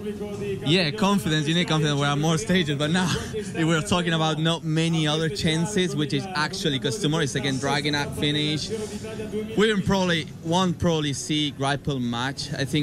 I'm afraid that he will continue work on his condition for the Tour maybe and try to win one of those other stages. He won, his job is done. He's a rider who he's normally winning more stages, but yeah, if the chances are not in this Giro, he will try to get some more victories in other races. Andre Greipel did his job. Another man who did his job for Team Lotto Soudal was Greg Henderson, who was Greipel's lead-out man. We are at the finish line with Greg Henderson, the man who lead out the winner of today. Greg, it was the perfect sprint. Yes, it was. Yeah. Told you we could do it, brother. Yes, that was good. We had a big meeting last night. We had Adam and myself and Andre sat down, had a chat, and then we found out it was a tailwind sprint. I said, we're normally missing Marcel Seberg. I said, we can do this because Adam can get me to 500 or 600 metres to go with the tailwind. You know, it's over and done with really quick, and it was so fast. And I knew once again, as soon as Andre stepped off my wheel, he came with, 3 or 4k an hour faster than I was. It was like, no one can pass that. And as we can see, Andre did not forget to congratulate his teammate because you did a great job in the last 5 kilometers. I was just piloting the guys. I had Adam always asking me, where do we go? With left side, right side? I just stay here, stay on the right, we're comfortable. I keep calling for Andre, Gringo, he's there, perfect. Just stay relaxed. And then we're actually lucky one giant guy came, a Lamprey guy came, so extended our lead out. And yeah, we got it perfect. Okay, congratulations. Bravo.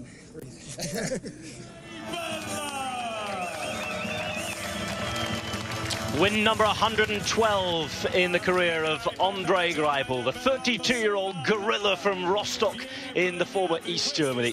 German national champion, Lotto Soudal superstar, and very happy with a third Giro win in 3 different editions. He won in front of his then teammate Mark Cavendish in 2008 in Locarno in Ticino in Switzerland. He won in 2010 in Brescia, and he's won here in Tuscany in 2015.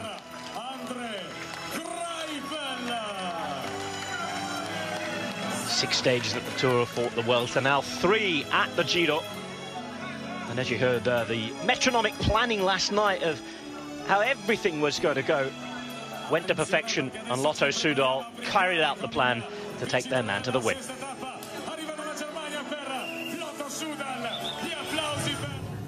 So you've seen Andre Greipel, the stage winner, receiving the accolades for that. But let's talk, Juan Antonio, now about the crash which occurred in the finishing straight. What happened? Well, it happened that, of course, obviously, first thing, the bunch was a very fast sprint, and second, the sprint committed to the left because it was a bit tail cross from the left wind, so the riders committed to the left, and the thing is, the barriers here at the Giro are really straight, so perpendicular to the ground, and that makes a little bit more dangerous what is used in the Tour de France, which are a little bent, so there's gaps. So what happened is that the rider from Nippo, he was too close to that barrier, and actually he hit someone from the public, and he hit very hard with his shoulder, and he caused that crash. But not, I mean, he tried to fill a gap that probably there was no gap, but that's a sprint. I mean, that's the way it does. So the organizers, I'll suggest, for the safety for the riders, they try to look after different barriers with some angle, which it makes safer for the bunch especially. That would certainly make sense. Of course, the big story looked like it could be that Alberto Contador might be hurt because he was caught up in the crash. It looks like he's fine. He got back on his bike, he went over the line, and of course, because the crash was in the last 3K, there's no time penalty for him. However, when you're involved in a crash, how might it affect him mentally, physically? I don't know. Is it too soon to know? Well, actually, I tell you, the last thing you want to have is crashing a bunch sprint, probably, especially if you're wearing the pink jersey and being so close to the finish line, as Alberto was. He did perfect. He was well positioned by his teammate.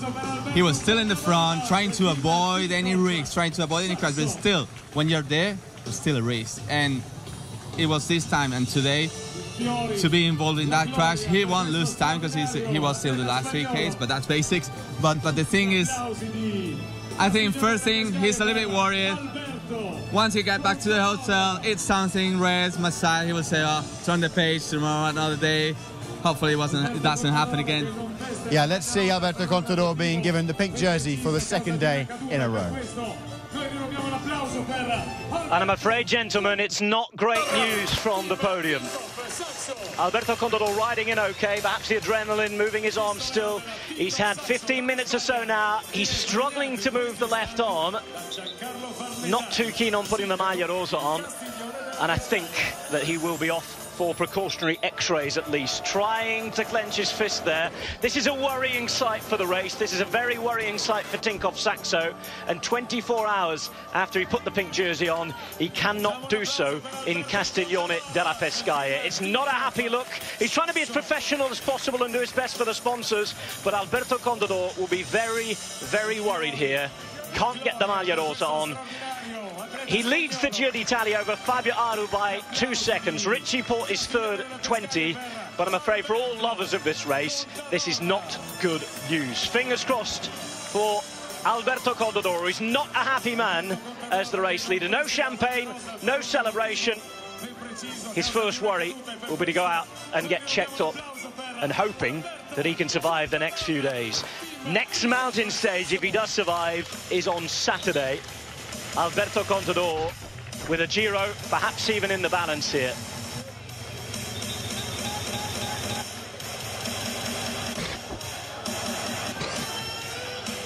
So Contador's professional as you like, knows what to do in these situations, but there will be worry in the mind of his, an extreme worry in the camp. The Giro not looking great at the minute. Disappointment for Contador, and of course we will see exactly what happens overnight. Contador still leads. For the moment, it's a worried lead. So that's Alberto Contador still wearing pink, of course. There's been no change in the GC classification after today's stage. But interestingly, after Contador was caught up in that crash, we can hear now from the sporting director of Tinkoff Saxo, Oleg Tinkoff. We are with Oleg Tinkoff, the owner of the team Tinkoff Saxo. Oleg, Alberto Contador is pink. It's very soon in the race. Are you not maybe afraid? No, it's okay. Alberto is strong and he feels to attack. He attacked. It's his decision, so he's in pink, perfect. Every day we see, we watch your team in front. I think you seem to be happy with that, to see the yellow team in front. Yeah, I'm proud of my team. Of course, it's a good work, and my guys are very strong, and it's very encouraging. I think Alberto is well covered. I know he just fell here. I don't know how it goes, but yeah, team does perfect job for him. Do you know what happened in the crash? No, because we were in the car, so I don't know. How we feel? I haven't talked to him yet. Okay, thanks. Thank you.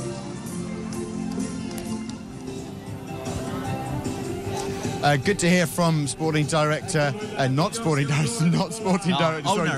I beg your pardon, Oh dear, that's a mistake to make. He wants to be, actually. He wants to be. Yeah, we're aware of that. We are not that wrong. Dear me, we don't want to add to that discussion, but people are worried about Contador. Around the team, it seems as though people are a little bit worried about what might have happened in that crash. How soon will we know whether or not Alberto is affected?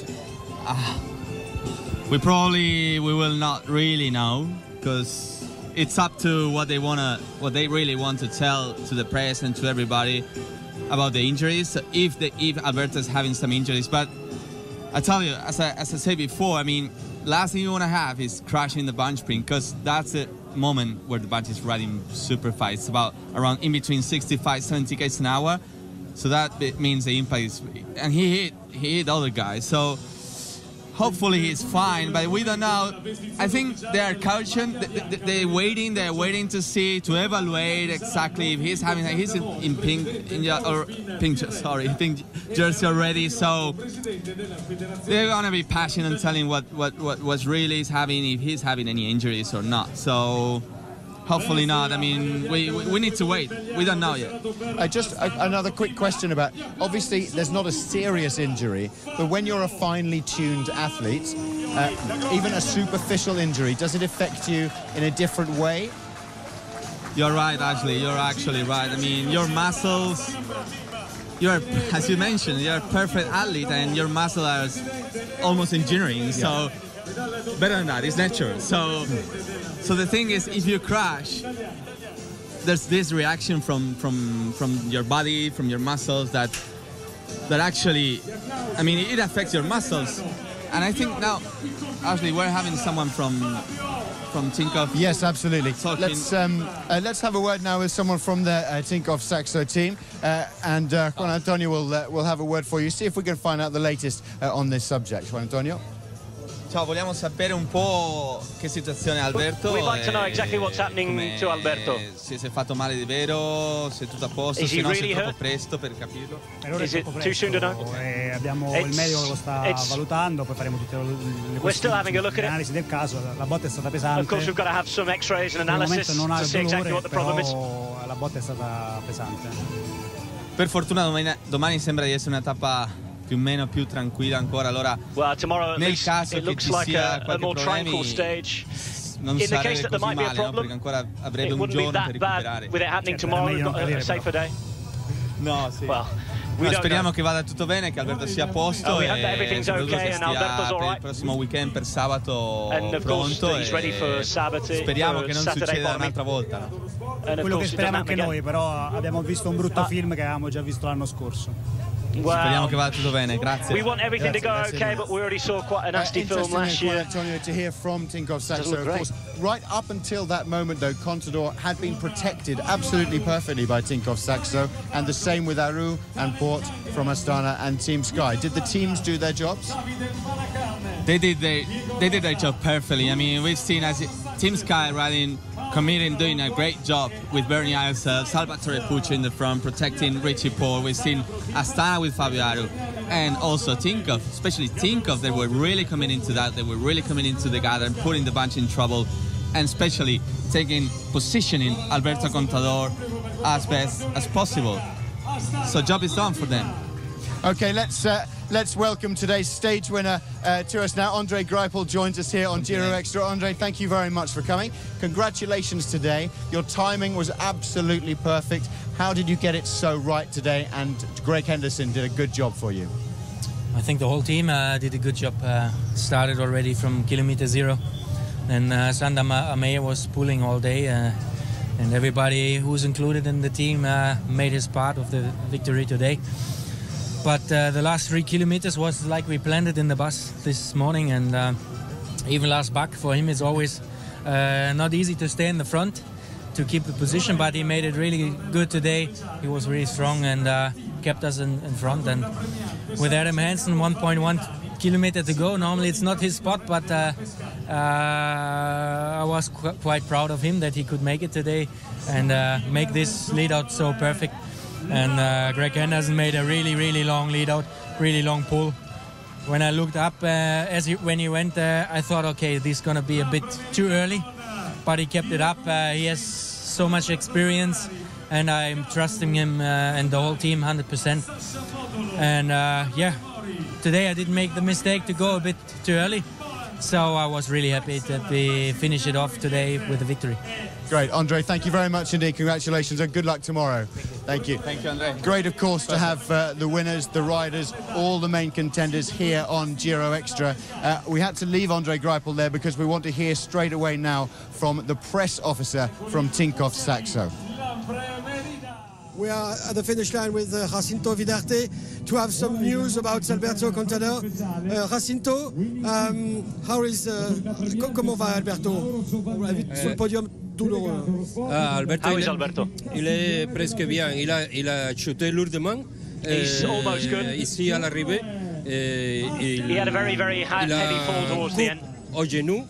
Et aussi, l'épaule, il a des problèmes ici, mais on va voir comment ça marche dans les prochaines heures. Ça a été lourd, mais on verra comment continue. C'est une image assez forte de voir le leader qui n'arrive pas à mettre son propre maillot. Évidemment, beaucoup de gens qui regardent en sport se demandent ce qui se passe. Il vient de chuter maintenant, alors on ne peut pas savoir comment ça va dérouler dans les prochaines heures et surtout demain. Mais bien, on va voir. J'espère qu'il sera bien pour le dîner. Gracias, muchas gracias. The main concerns for Contador. Now, knee, of course, it sounds like a superficial injury, but we won't know really, and it's a silly thing to say, but the knee in cycling. Well, that's what Stefano Felton from Tinkoff was saying, that apparently they are worried because last year at the Tour de France he got injured on his knee as well. I don't know if it's the same knee as last year in the Tour or what, but yeah, I mean, some stitches there, it's not the best place. I mean, on the shoulder, it will definitely affect, but we know Alberto, how great champion he is, how committed and he is for this race. So let's get through the day. I think Alberto just needs to get through the day tomorrow, and start evaluating probably in 2-3 days, because as you say, Ashley, I mean, they are perfect allies, so that means that they also recover very quick from injuries. Hopefully that's what's going to happen, and we're still having a good pink jersey and ready for next weekend especially. Yeah, absolutely. Best wishes, of course, to Alberto, not just for him, but because for the good of the Giro, which has been so good so far. Tomorrow, another not too difficult stage for the likes of Alberto. Let's see what tomorrow's stage profile looks like.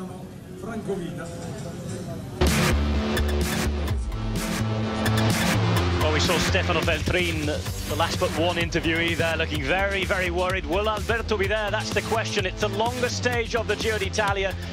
Monument length, 263 kilometers, with a finale in Fuji that could become a little complicated. One climb of the day, categorized for that blue jersey. Welcome back. It's great to have you back. And just before we look at the next stage, we're very fortunate indeed to be joined by another one of the riders today. Tell us about today's stage. How did in English or in Italiano? English. In English, okay. Tell us about today's stage, how it went for you. No, for me it was a nice day. I enjoyed the blue jersey. It wasn't stressful for me today because I stay in the peloton, and it was the day for the sprinter, so also not too hard, but yeah, you never know with the wind and everything. No, it was a nice day for me. How long do you think that jersey can remain? Yeah, we'll see. It will be tough to hold it because I think also the other riders are thinking of the blue jersey, but for sure, if I want to keep it, I will need to do another day in the breakaway or more. Indeed you do. Congratulations today. Very good ride, and good luck tomorrow as well. Okay, that's all we have time for on Giro Extra. Juan Antonio, sorry to cut you off again, but I'm afraid we need to go to more things live on Eurosport, of course, and we'll be back with you before the start of tomorrow's stage with Giro Extra. It's another great stage from Grosseto to Fuji with, as Juan Antonio said, an uphill sprint finish. So, see you soon, and thank you for joining us. Thank you for joining us.